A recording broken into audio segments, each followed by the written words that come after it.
അമ്മേ പരിശുദ്ധ അമ്മേ പരിശുദ്ധ ദൈവമാതാവേ, കൃപാസനത്തിലൂടെ ഞങ്ങൾക്കും ഞങ്ങളുടെ ദേശത്തിനും അമ്മ മധ്യസ്ഥം തേടിത്തന്ന എല്ലാ അനുഗ്രഹങ്ങൾക്കും കൃപകൾക്കും ഞങ്ങളിപ്പോൾ ഹൃദയം നിറഞ്ഞ നന്ദി പറയുന്നു. അമ്മേ പരിശുദ്ധമ്മേ ദൈവമാതാവേ, 2004 ഡിസംബർ 7 ഉച്ചകഴിഞ്ഞ് 2:30 കൃപാസനത്തിൽ സംഭവിച്ച അമ്മയുടെ പ്രത്യക്ഷപ്പെടലിനെ തിരുസഭയ്ക്ക് സമർപ്പിച്ചിരിക്കുന്ന പഠനരേഖകളുടെ മേൽ സഭാത്മകമായ പഠനം ആരംഭിക്കുവാൻ ഞങ്ങൾ പ്രാർത്ഥിക്കുന്നു. അമ്മേ പരിശുദ്ധമേ, ഭൂസ്വർലോകങ്ങളുടെ രാജ്ഞിയായ അങ്ങേയ്ക്ക് ഭൗമസംരക്ഷണത്തിനായി പ്രപഞ്ചപ്രകൃതിയെ തന്നെ തിരുസഭ പ്രതിഷ്ഠിക്കുവാൻ ഈ പ്രത്യക്ഷീകരണം വഴി ഇടയാക്കണമേ. പരിശുദ്ധമേ, ജപമാല മാതാവേ, സകല കൃപാസനം പ്രാർത്ഥനയോടും ചേർത്ത് ഞങ്ങളിപ്പോൾ പ്രാർത്ഥിക്കുന്ന ഈ കുടുംബത്തിന്റെ പ്രത്യേക നിയോഗം പറ മക്കളെ.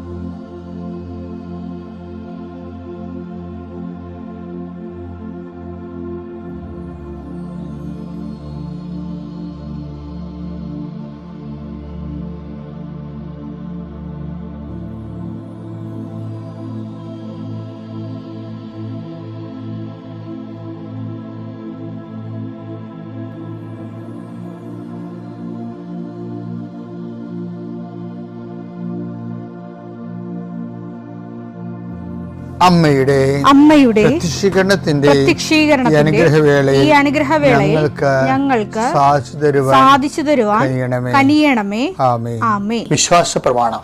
സർവശക്തനായ പിതാവും ആകാശത്തിന്റെയും ഭൂമിയുടെയും സൃഷ്ടാവുമായ ദൈവത്തിൽ ഞാൻ വിശ്വസിക്കുന്നു. അവിടുത്തെ ഏകപുത്രനും ഞങ്ങളുടെ കർത്താവുമായ ഈശോ മിശിഹായിലും ഞാൻ വിശ്വസിക്കുന്നു. ഈ പുത്രൻ പരിശുദ്ധാത്മാവിനാൽ ഗർഭസ്ഥനായി കന്യകാമറിയത്തിൽ നിന്ന് പിറന്ന് പൊന്തിയോസ് പീലാത്തോസിന്റെ കാലത്ത് പീഡകൾ സഹിച്ച് കുരിശിൽ തറയ്ക്കപ്പെട്ട് മരിച്ച് അടക്കപ്പെട്ട് പാതാളങ്ങളിൽ ഇറങ്ങി മരിച്ചവരുടെ ഇടയിൽ നിന്ന് 3-ാം നാൾ ഉയർത്ത് സ്വർഗത്തിലേക്ക് എഴുന്നള്ളി സർവശക്തിയുള്ള പിതാവായ ദൈവത്തിന്റെ വലതുഭാഗത്തിരിക്കുന്നു.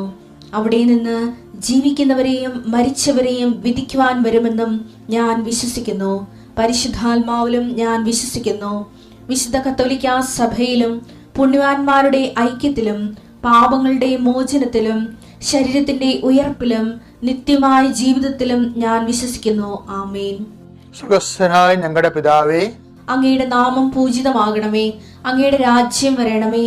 അങ്ങയുടെ തിരുമനസ് സ്വർഗത്തിലെ പോലെ ഭൂമിയിലും ആകണമേ. അന്നു വേണ്ടുന്ന ആഹാരം ഇന്ന് ഞങ്ങൾക്ക് തരണമേ. ഞങ്ങളോട് തെറ്റ് ചെയ്യുന്നവരോട് ഞങ്ങൾ ക്ഷമിക്കുന്നത് പോലെ ഞങ്ങളുടെ തെറ്റുകൾ ഞങ്ങളോടും ക്ഷമിക്കണമേ. ഞങ്ങളെ പ്രലോഭനത്തിൽ ഉൾപ്പെടുത്തരുതേ, തിന്മയിൽ ഞങ്ങൾ രക്ഷിക്കണമേ. ആമേൻ. നന്മ നിറഞ്ഞ മറിയമേ, സ്വസ്തി. കർത്താവ് അങ്ങയുടെ കൂടെ സ്ത്രീകളിൽ അങ്ങ് അനുഗ്രഹിക്കപ്പെട്ടവളാകുന്നു. അങ്ങയുടെ ഉദരത്തിൻ ഫലമായി ഈശോ അനുഗ്രഹിക്കപ്പെട്ടവനാകുന്നു. പരിശുദ്ധ മറിയമേ, തമ്പുരാന്റെ അമ്മേ, പാപികളായ ഞങ്ങൾക്ക് വേണ്ടി ഇപ്പോഴും ഞങ്ങളുടെ മരണസമയത്തും തമ്പുരാനോട് അപേക്ഷിക്കണമേ. ആമേൻ.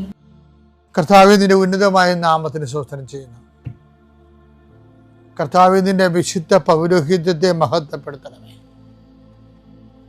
കർത്താവേ, സഭയിലുള്ള സാന്നിധ്യം പ്രകടമാക്കണമേ.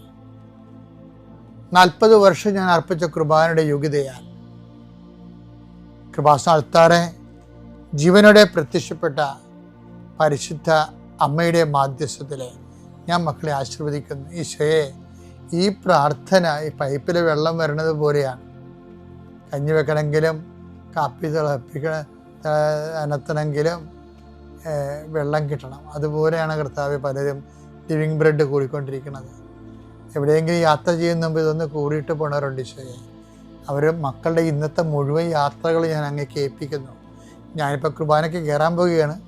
ആ കുർബാനയും ഞാൻ അങ്ങയുടെ ഈ പ്രാർത്ഥന കൂടുന്ന മക്കൾക്ക് വേണ്ടി കാഴ്ചവെക്കുന്നു. അവരുടെ കണ്ണുനീര് ഉപ്പണം കർത്താവേ. അവർ പോകുന്ന ഇടങ്ങളിൽ നീ അവിടെ കൂടെ പോകണം. പലരും ഒറ്റക്കാണ്. പലരും അവർ ഒറ്റക്ക് പോയിട്ട് നടക്കാത്ത പല കാര്യങ്ങളുള്ളതാണ് കാര്യങ്ങൾക്ക് വേണ്ടിയാണ് പോണത്. ഓഫീസിലായാലും കോളേജിലായാലും സ്കൂളിലായാലും പരീക്ഷയ്ക്കായാലും ജോലിക്കായാലും ഇൻ്റർവ്യൂവിനായാലും മറ്റ് റവന്യൂ ആയിട്ടുള്ള കാര്യങ്ങൾക്കായാലും കർത്താവേ, അങ്ങയുടെ മക്കൾ പോകുന്ന ഇടങ്ങളിലെല്ലാം I come with you wherever you go. ലോകത്തെ ആവേശപ്പെടുത്തുന്ന അങ്ങയുടെ അഭിഷേക വചനമാണ്. നീ എവിടെ പോയാലും ഞാൻ നിലകൊണ്ടാകും. കർത്താവെ, ഞങ്ങൾ ആഴമായത് വിശ്വസിച്ചുകൊണ്ട് കർത്താവ് ഈ മക്കൾ നിന്നെയും കൊണ്ടുപോകാൻ ഇടയാക്കണമേ. അമ്മേ, പരിശുദ്ധമേ, സമയത്തിൻ്റെ അധികാരി സഞ്ചാരി മാതാവേ, അങ്ങയുടെ മക്കളുടെ കൂടെ സഞ്ചരിക്കണമെന്ന് പ്രാർത്ഥിക്കുന്നു.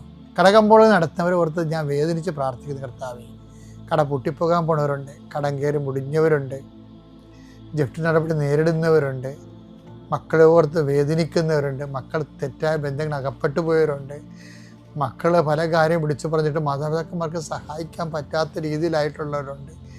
എന്ത് ചെയ്യുന്നറിയാൻ പാടില്ല, നട്ടം ചെയ്യുന്നവരുണ്ട്, കേസകപ്പെട്ടവരുണ്ട്, പിരിഞ്ഞ് താമസിക്കുന്നവരുണ്ട്, ഐക്യപ്പെട്ട് ജീവിക്കാൻ ആഗ്രഹിക്കുന്നവരുണ്ട്. കർത്താവ്, അവരെല്ലാം എൻ്റെ കർത്താവിൻ്റെ ഉന്നതമായ നാമത്തിൽ, സഭയുടെ അധികാരത്തിൽ, കുരിശിൻ്റെ അടയാളത്തിൽ ദൈവശക്തിയായി ഞാൻ ആസ്വദിക്കുന്നു. കർത്താവെ, മക്കളില്ലാത്തവരുടെ സങ്കടം നീ കാണുന്ന കർത്താവെ. കർത്താവെ, പിരിഞ്ഞ് താമസിക്കുന്നവരുടെ, ഒറ്റപ്പെട്ട് ജീവിക്കുന്നവരുടെയും കർത്താവെ, പലരെയും വിളിച്ചുകൊണ്ട് പോകേണ്ടി വരും. കർത്താവെ, അവരെ വിളിച്ചുകൊണ്ട് പോകാൻ ഇടയാക്കണ ഈശോയെ. അവർ ജീവിത പങ്കാളി അവരെ നിരാകരിച്ച ജീവിത പങ്കാളികൾക്ക് മനസ്സാന്തരം ഉണ്ടായി അവരെ ഒന്ന് വിളിച്ചുകൊണ്ട് പോകാനോ ഫോൺ വിളിക്കാനോ കർത്താവെ ഇടയാക്കണമെന്ന് പ്രാർത്ഥിക്കുന്നു. ഈശോ, ഒന്നും അസാധ്യമില്ലാത്തവനെ, അങ്ങനെ ഒരു നിമിഷത്തെ അഭിഷേകം കിട്ടിയാൽ അങ്ങയുടെ മക്കളെല്ലാം ഐക്യപ്പെട്ട് സ്നേഹപ്പെട്ടുള്ള ഈശോയെ, ഏതെല്ലാം മേഖലകളിലാണ് നിങ്ങൾ വിഷമിക്കുന്നത്, ഏതെല്ലാം വ്യക്തികളെ ഓർത്താണ് നിങ്ങൾ സങ്കടപ്പെടുന്നത്, ഏതെല്ലാം വിഷയം ഓർത്താണ് നിങ്ങൾ സംഭ്രമിക്കപ്പെടുന്നത്, ഭയപ്പെടേണ്ട, ഞാൻ നിൻ്റെ കൂടെ ഉണ്ടാകുന്ന അളിച്ചത് കർത്താവ് ഈ കുരിശിൻ്റെ ശക്തിയാൽ, എൻ്റെ പൗരോഹിത്യത്തെ 40 വർഷത്തെ കർത്താവിൻ്റെ ശുശ്രൂഷയുടെ യോഗ്യതയാൽ, സർവോപരി കൃപാസ്ഥാനത്താറ് ജീവനുടെ പ്രത്യക്ഷയുടെ മാതാവിൻ്റെ മധ്യസ്ഥ നടന്ന ലക്ഷക്കണക്കിന് പ്രാർത്ഥനകളുടെ ശക്തിയാൽ, പിതാവിൻ്റെ പുത്രൻ്റെ പരിശുദ്ധനാമത്തിൽ നിങ്ങളുടെ ഇന്നത്തെ ദിവസത്തെ ഈശോ തലങ്ങും വിലങ്ങും ആശീർവദിക്കട്ടെ. പ്രിയപ്പെട്ടവരെ, ഇന്ന് ഡിസംബർ 23 ഞാൻ കർത്താവിനിക്ക് തിരുപ്പട്ടം നൽകിയ ദിവസമാണ്. നിങ്ങളെ എനിക്ക് വേണ്ടി പ്രാർത്ഥിക്കണം. 40 വർഷം തികയാണ് ഇന്ന്. ഇന്നത്തെ കുർബാനയിലും പ്രാർത്ഥനകളിലുമൊക്കെ എന്നെ ഓർക്കണമെന്ന് പ്രത്യേകം ഓർപ്പിക്കുന്നു. എൻ്റെ പ്രിയപ്പെട്ടവരെ, ഇത് നമ്മൾ ഇന്നലെ കണ്ടതിൻ്റെ ബാക്കിയാണ്. അതായത് പ്രതിഫലം. ഞാൻ പറഞ്ഞില്ലേ, ദൈവമായിട്ട് ഒരു ആത്മബന്ധത്തിലെ അനുദിനം പുരോഗമിക്കുന്നതിന് നമ്മളെ സഹായിക്കുന്ന ഒരു ടിപ്പാണ് പ്രതിഫലം പ്രതീക്ഷിക്കാതെ. ലൂക്ക 6:35. തിരിച്ചു കിട്ടുമെന്ന് പ്രതീക്ഷിക്കാതെ തിരിച്ചു കിട്ടുമെന്ന് പ്രതീക്ഷിക്കാതെ മറ്റുള്ളവർക്ക് നന്മ ചെയ്യുകയും വായ്പ കൊടുക്കുകയും ചെയ്യുവിൻ. അപ്പോൾ നിങ്ങളുടെ പ്രതിഫലം വലുതായിരിക്കും. നിങ്ങൾ അത്യുന്നതന്റെ പുത്രന്മാരായിരിക്കുകയും ചെയ്യും. ഈ പ്രതിഫലം വലുതായിരിക്കും എന്ന് പറഞ്ഞല്ലേ, ആ പ്രതിഫലത്തെ കുറിച്ച് മത്തായി ശ്ലീഹ പറയുന്നുണ്ട്. മത്തായി 5:11-12. എന്നെ പ്രതി മനുഷ്യർ നിങ്ങളെ അവഹേളിക്കുകയും പീഡിപ്പിക്കുകയും എല്ലാവിധ തിന്മകളും നിങ്ങൾക്കെതിരെ വ്യാജമായി പറയുകയും ചെയ്യുമ്പോൾ നിങ്ങൾ ഭാഗ്യവാന്മാർ. നിങ്ങൾ ആനന്ദിച്ചാഹ്ലാദിക്കുവിൻ. സ്വർഗത്തിൽ നിങ്ങളുടെ പ്രതിഫലം വലുതായിരിക്കും. അപ്പോൾ തിരിച്ചു കിട്ടുമെന്ന് നേരത്തെ നമ്മൾ കണ്ടത് എന്താണ്? തിരിച്ചു കിട്ടുമെന്ന് പ്രതീക്ഷിക്കാതെ നന്മ ചെയ്യുക, നിങ്ങളുടെ പ്രതിഫലം വലുതായിരിക്കും. ആ പ്രതിഫലം എവിടെയാണ്? നിത്യതയിലെ പ്രതിഫലത്തെക്കുറിച്ചാണ് പറയണത്. അപ്പോൾ ഇതിനകത്ത് ടിപ്സ് എന്ന് പറഞ്ഞാൽ എന്താണ്? ദൈവത്തിരുസന്നിധിയിൽ മൂല്യം ഉണ്ടാകാൻ വേണ്ടി, നമ്മളെ പരിഗണന അർഹയാകാൻ വേണ്ടി എന്ത് ചെയ്യണം? നമ്മൾ ഒത്തിരിയേറെ ഇൻവെസ്റ്റ് ചെയ്യണം. എന്നുവെച്ചാൽ തിരിച്ചു കിട്ടുമെന്ന്. ഇപ്പോൾ ഈശോ മനുഷ്യന്മാരുടെ കൂട്ടത്തിലേതാണ് അത് പറഞ്ഞത്. അപ്പോൾ തിരിച്ചു കിട്ടുമെന്ന് കരുതാതെ വായ്പ കൊടുക്കുക എന്നൊക്കെ പറയുന്നത്. പക്ഷെ നമ്മൾ ടിപ്സ് എന്ന് പറയണത് നമ്മൾ ദൈവത്തോടും ഇതുപോലെ തന്നെ ആയിരിക്കണം. കാര്യം എന്താണ്, നമ്മളിപ്പോൾ ഓരോ അനുഗ്രഹത്തിന് നന്ദി പറയുന്നു, നമുക്കൊരു ദൈവത്തെ നമ്മൾ അനുഗ്രഹിക്കുന്നു, നന്ദി പറയുന്നു. ദൈവം നമ്മൾ അനുഗ്രഹിച്ചില്ലേ നമ്മൾ നന്ദി പറയത്തില്ല, അതിന് പകരം നമ്മൾ വേറെ വല്ലതും പറയും. ഒന്നില്ല മോന്തം കയറ്റെങ്കിലും നടക്കും, അല്ലെങ്കിൽ പ്രാർത്ഥനയെങ്കിലും കുറക്കും. അപ്പം ഈ ഐറ്റംസ് ആണുള്ളതെന്നൊക്കെ ദൈവത്തിന് അറിയാം, എല്ലാം അറിയാം. അതുകൊണ്ടാണ് ഇനി ഒരു കാലത്ത് നന്ദി പറഞ്ഞാലും ദൈവത്തിന് അത് പറഞ്ഞാൽ പറയാത്ത ഒരു പോലെ ഇരിക്കണതിൻ്റെ കാരണം, ഇത് കിട്ടാതിരുന്നെങ്കിൽ നീ ദൈവത്തിന് പ്രാർത്ഥനയെങ്കിലും കുറച്ച് വരുന്നേ. അതുകൊണ്ട് എപ്പോഴും നമ്മൾ ശ്രദ്ധിക്കേണ്ടത്, എപ്പോഴും ദൈവതിരുസന്നിധിയിൽ നിന്ന് അഡ്വാൻസ് നിക്ഷേപം ഉണ്ടാണ് നമുക്ക്. അതാണ് ഇത് ടിപ്സ് എന്ന് പറയുന്നത്.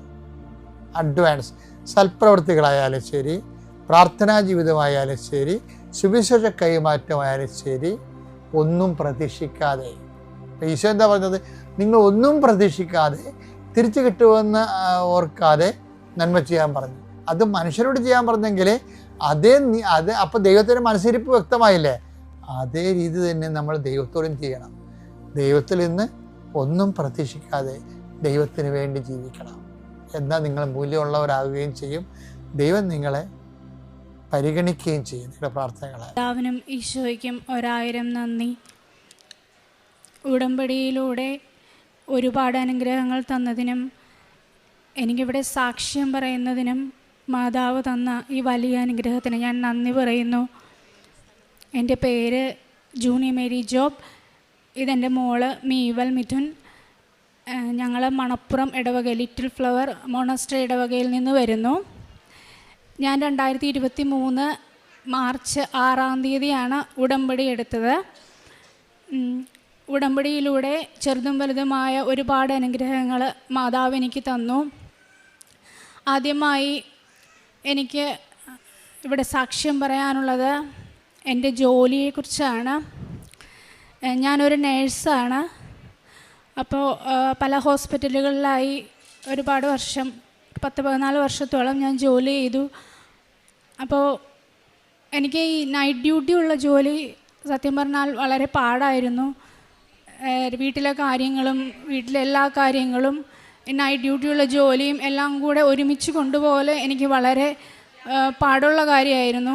അപ്പോൾ അതുകൊണ്ട് ഞാൻ മാതാവിനോട് പ്രാർത്ഥിക്കുമായിരുന്നു, മാതാവേ എനിക്ക് ഈ ഒരു ജോലി മാറ്റി നൈറ്റ് ഡ്യൂട്ടി ഇല്ലാത്തൊരു ജോലി തന്ന് അനുഗ്രഹിക്കണമെന്ന് ഞാൻ എപ്പോഴും പ്രാർത്ഥിക്കുമായിരുന്നു. അത് ഞാൻ ഉടമ്പടി എടുത്ത അന്ന് മുതൽ അത് തുടർന്നുകൊണ്ടിരുന്ന് പുതുക്കി വെച്ച് നിയോഗം വെച്ച് പ്രാർത്ഥിച്ചിരുന്നു. അങ്ങനെ പ്രാർത്ഥിച്ച് അങ്ങനെ പോകുമ്പോഴാണ് ഞാൻ ഇവിടെ ഒരു നഴ്സായ ഒരു മകളുടെ ഒരു സാക്ഷ്യം കേൾക്കാനിടയാകുന്നത്.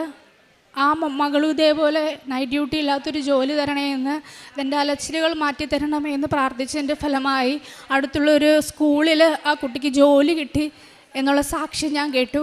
അപ്പോൾ എനിക്കത് വലിയ പ്രചോദനമായി. ഈശോയെ മാതാവെ, കുറച്ച് താമസിച്ചായാലും എനിക്കും അങ്ങനൊരു ജോലി തരണമെന്ന് ഞാൻ പ്രാർത്ഥിച്ചു. അങ്ങനെ 8ാമത്തെ പുതുക്കലിൻ്റെ സമയമായപ്പോൾ മാതാവിനെ പ്രദക്ഷിണത്തിൽ എനിക്ക് കയ്യിൽ കിട്ടി.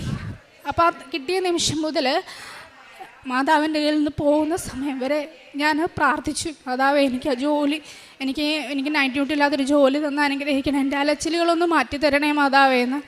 അപ്പോൾ അതിനോടുകൂടെ ഈ സാക്ഷ്യം കേട്ടതിന് ശേഷം ഞാൻ എൻ്റെ വീട്ടിൽ എൻ്റെ അടുത്തുള്ളൊരു സ്കൂളിൽ ഇതേപോലെ അപ്ലൈ ചെയ്തു. അവിടെ അങ്ങനെ ഒരു പോസ്റ്റൊന്നുമില്ല, എന്നാലും ഞാൻ അപ്ലൈ ചെയ്തു ഇങ്ങനെ. അപ്പോൾ ഈ മാതാവിനോട് 8ാമത്തെ ഉടമ്പടി പുതുക്കലിന് ശേഷം ഞാൻ പ്രാർത്ഥിച്ചു. മാതാവിൻ്റെ കയ്യിൽ നിന്ന് പോകുന്നവരെ ഞാൻ പ്രാർത്ഥിച്ചു. കൃത്യം 1 മാസത്തിന് ശേഷം ഞാൻ അപ്ലൈ ചെയ്ത സ്കൂളിൽ നിന്ന് എന്നെ തിരിച്ചു വിളിച്ചു. ഇങ്ങനൊരു ജോലി റെഡിയായിട്ടുണ്ട്, പോസ്റ്റ് റെഡിയായിട്ടുണ്ട്, താല്പര്യമുണ്ടെങ്കിൽ കയറിക്കോളാൻ പറഞ്ഞു. ഒത്തിരി താമസിച്ചാണെങ്കിലും എനിക്ക് മാതാവ് അങ്ങനെ ഒരു നല്ലൊരു ജോലി എനിക്കായി കാത്തുവെച്ചു. എൻ്റെ പ്രൊഫഷണൽ ക്വാളിഫിക്കേഷൻ എന്ന് പറയുന്ന നേഴ്സാണ്. ആ ഒരു പോസ്റ്റിലേക്കാണ് എന്നെ പോസ്റ്റ് ചെയ്തിരിക്കുന്നത്. പക്ഷേ യോഗ്യതയില്ലാതിരുന്നിട്ടും ഒരു വലിയ പോസ്റ്റ് കൂടി മാതാവ് എനിക്കായി കാത്തുവെച്ചു, ഒരു PRO എന്ന പോസ്റ്റ്. ആ 2 പോസ്റ്റും എനിക്ക് മാതാവ് തന്നു. ഒരു നേഴ്സായ എനിക്ക് അങ്ങനെ ഒരു പോസ്റ്റ്, പിന്നെ എനിക്കൊരു ക്യാബിൻ. അങ്ങനെ ഞാൻ വിചാരിക്കാത്തതിനേക്കാളും വലിയൊരു ജോലിയാണ് മാതാവ് എന്നെ തന്നിപ്പോൾ അനുഗ്രഹിച്ചിരിക്കുന്നത്. അതിന് അമ്മ മാതാവിനോടും തിരുക്കുമാരോടും ഞാൻ ഒരുപാട് നന്ദി പറയുന്നു. പിന്നെ 2ാമത്തെ സാക്ഷ്യം എന്ന് പറഞ്ഞത് എൻ്റെ മോളെക്കുറിച്ചാണ്. അവൾക്ക് ശ്വാസമുട്ടലുണ്ടായിരുന്നു. അത് ശ്വാസം മുട്ടെന്ന് പറഞ്ഞാൽ നേരത്തെ മുതലുള്ളതല്ല, ഈ ഒരു ഇടയ്ക്ക് വന്നതാണ്. ഒരു 1.5-2 വർഷത്തോളം, 1.5 വർഷത്തോളം ഈ കുഞ്ഞിന് ശ്വാസം മുട്ടില്ല. അപ്പോൾ ഞങ്ങൾ 2-3 ഹോസ്പിറ്റലിൽ അത് കാണിച്ചു, ഡോക്ടേഴ്സിനെ കാണിച്ചു. അവർ പറയുന്നത് കുട്ടിക്ക് നോക്കിയിട്ട് കുഴപ്പമൊന്നുമില്ല എന്ന് പറയുന്നു. പക്ഷേ ഇവളെപ്പോഴും ഈ ശ്വാസം ഇങ്ങനെ ദീർഘമായി വലിച്ചുകൊണ്ടിരിക്കും. അതൊരു ഹാബിറ്റായിട്ട്, അവൾക്ക് പ്രശ്നമൊന്നുമില്ലെന്ന് പറയുന്നതിലും കാണുന്നത് നമുക്ക് ഭയങ്കര ബുദ്ധിമുട്ടാണ്. അപ്പോൾ അത് ഞാനിങ്ങനെ മാതാവിനോട് പ്രാർത്ഥിച്ചു, മാതാവ് എനിക്ക് തരണം എന്ന്, അത് മാറ്റി തരണമെന്ന് പറഞ്ഞിട്ട് ഞാൻ ഉടമ്പടി തൈല നെഞ്ചിൽ പുരട്ടി പ്രാർത്ഥിക്കുമായിരുന്നു. അങ്ങനെ ഒരു ദിവസം ഇവളി മുട്ടിൽ 2 കൈയും കുത്തി കുനിഞ്ഞു നിന്ന് ശ്വാസം എടുക്കുന്ന അവസ്ഥ വരെ ഉണ്ടായപ്പോൾ എനിക്ക് സഹിക്കാൻ പറ്റിയില്ല. ഞാൻ ആ നൈറ്റ് ഡ്യൂട്ടി കഴിഞ്ഞ് ഞാൻ ഉറങ്ങുമായിരുന്നു. അപ്പോൾ ഈ അവസ്ഥ കണ്ടപ്പോൾ ഞാൻ ആ കൊച്ചിനെയും കൊണ്ട്, എനിക്ക് വേറെ ആരുമില്ല, എനിക്കിത് മാറ്റി തരണമെന്ന് പറഞ്ഞാൽ ഞാൻ അപ്പം തന്നെ ഇവിടെ വന്നു, കൃപാസനത്തിൽ വന്നു. ഞാൻ എന്നിട്ട് അച്ഛനെ കാണാൻ ടോക്കൺ എടുത്തു. അച്ഛനെ കണ്ടു, ഇങ്ങനെ കാര്യം പറഞ്ഞു. അപ്പം അച്ഛൻ ഇവിടെ ഇതുപോലെ കൊച്ചിനെ സൈത്ത് പുരട്ടി, സൈത്ത് എൻ്റെ കയ്യിൽ തന്നിട്ട് കൊച്ചിൻ്റെ നെഞ്ചിൽ പുരട്ടി പ്രാർത്ഥിക്കാൻ പറഞ്ഞു. ഞാൻ നെഞ്ചിൽ പുരട്ടി പ്രാർത്ഥിച്ചു. പിന്നെ വീട്ടിൽ ചെന്നപ്പോൾ പിന്നീട് ഇത് കുറഞ്ഞു വരുന്നു, ഇതിൻ്റെ ഫ്രീക്വൻസി കുറഞ്ഞു വരുന്നു. പിന്നെ അത് ക്രമേണ ആ ശ്വാസം മുട്ടലങ്ങ് മാറി. ഇപ്പോൾ കുഞ്ഞിന് ഒരു കുഴപ്പമില്ല, അങ്ങനത്തെ ശ്വാസം മുട്ടലോ അങ്ങനത്തെ ബുദ്ധിമുട്ടുകളോ ഇപ്പോൾ ഉണ്ടായിട്ടില്ല, ഉണ്ടാവില്ല. അത് പരിപൂർണമായ സൗഖ്യം ലഭിച്ചു. ഇതാണ് എൻ്റെ 2ാമത്തെ സാക്ഷ്യം. മാതാവിനും തിരുക്കുമാരനും 1000 നന്ദി. പിന്നെ 3ാമതെന്ന് പറയുന്നത്, എനിക്ക് ഒരു വീടില്ലായിരുന്നു. ഞങ്ങൾ വാടക വീട്ടിലാണ് 5 വർഷമായിട്ട് താമസിക്കുന്നത്. അപ്പോൾ ഇതിന് മുന്നേ ഉടമ്പടിയിൽ നിയോഗം വെച്ച് എനിക്കൊരു സ്ഥലം വേണമെന്ന് ഞാൻ പ്രാർത്ഥിച്ചിരുന്നു. എനിക്ക് അങ്ങനെ മാതാവിൻ്റെ ഉടമ്പടിയുടെ മധ്യസ്ഥതയിൽ എനിക്ക് സ്ഥലം മേടിക്കാനുള്ള കൃപ മാതാവ് നേരത്തെ തന്നിരുന്നു. അതിനുശേഷം ഇപ്പോൾ ഒരു 1.5 വർഷമായിട്ട് വീട് പണിയാൻ തുടങ്ങി. ഞങ്ങൾ വിചാരിച്ചതിനേക്കാളും നല്ലൊരു വീട്, സാമ്പത്തിക പ്രതിസന്ധികളുണ്ടെങ്കിലും അതൊന്നും അറിയിക്കാതെ ഒരു 1.5 വർഷം കൊണ്ട് ഈ വീട് പണി പൂർത്തിയാക്കാൻ മാതാവ് വലിയ അനുഗ്രഹമാണ് തന്നത്. ഈ വീടിൻ്റെ, ഞങ്ങളുടെ വീടിൻ്റെ പെരവാസ്തുവിലാണ് ഈ വരുന്ന ജനുവരി 10-ാം തീയതി. അതിന് മാതാവിനെ ക്ഷണിക്കാനും പരിപൂർണമായി ആ വീട്ടിലേക്ക് മാതാവിനെ ക്ഷണിക്കുവാനും ഞങ്ങളുടെ കൂടെ ഉണ്ടാകുവാനുമായിട്ട് ഞാൻ ക്ഷണിക്കാൻ വന്നതാണ്.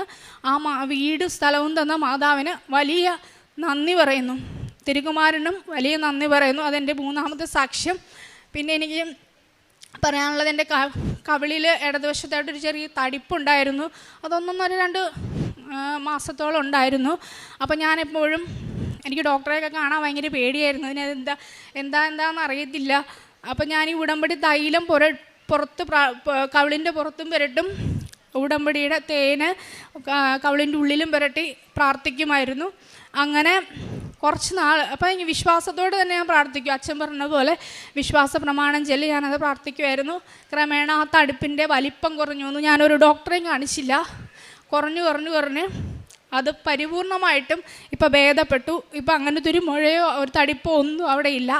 അപ്പോൾ അങ്ങനെ നിരവധിയായ വീട്ടിലെ എല്ലാ ആരോഗ്യ പ്രശ്നങ്ങൾക്കും, വീട്ടിൽ ആർക്കെങ്കിലും അസുഖങ്ങളുണ്ടായാലും ഞാൻ ആദ്യം ആശ്രയിക്കുക ഈ ഉടമ്പടി വസ്തുക്കളിലാണ്.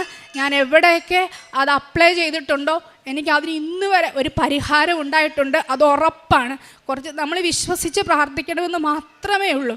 ഇച്ചിരി താമസിച്ചായാലും നമ്മളത് തൊട്ട് ഉപയോഗിച്ച് പ്രാർത്ഥിച്ചിട്ടുണ്ടെങ്കിൽ, വിശ്വാസത്തോടെ പ്രാർത്ഥിച്ചിട്ടുണ്ടെങ്കിൽ അതിന് മാതാവ് ഒരു ഉത്തരം തന്നിരിക്കും. അത് മാറിയിരിക്കും. ചെറുതും വലുതുമായ ഒരുപാട് ആരോഗ്യ പ്രശ്നങ്ങൾക്ക് എനിക്ക് അത് ഉറപ്പിച്ച് പറയാൻ കഴിയും. അതൊരു പരിഹാരമായിട്ടുണ്ട്. നിത്യമായ ഒരു ആൻറ്റിബയോട്ടിക്കായി എൻ്റെ വീട്ടിൽ എല്ലാവർക്കും ഞാനത് ഉപയോഗിക്കുന്നുണ്ട്. പിന്നെ എനിക്ക് അറിയാവുന്നവർക്ക് ഞാനത് കൊടുക്കാറുണ്ട്. പിന്നെ വലിയ ആത്മീയ അനുഗ്രഹങ്ങൾ എനിക്ക് ദൈവം തന്നിട്ടുണ്ട്. അത് ഏറ്റവും വലിയൊരു അനുഗ്രഹമാണ് നിത്യമായി എനിക്ക് കുർബാനയിൽ പങ്കെടുക്കാൻ പറ്റുക എന്നുള്ളത്. എനിക്ക് വീടിൻ്റെ അടുത്താണ് ഞാൻ ഈ പറഞ്ഞ ജോലി കിട്ടിയിരിക്കുന്നത്. എനിക്ക് എല്ലാ ദിവസവും കുർബാനയ്ക്ക് പോകാനുള്ള ഒരു വലിയ അനുഗ്രഹം എനിക്ക് ദൈവം തന്നിട്ടുണ്ട്. അതിന് ഒരുപാട് ഞാൻ കടപ്പെട്ടിരിക്കുന്നു.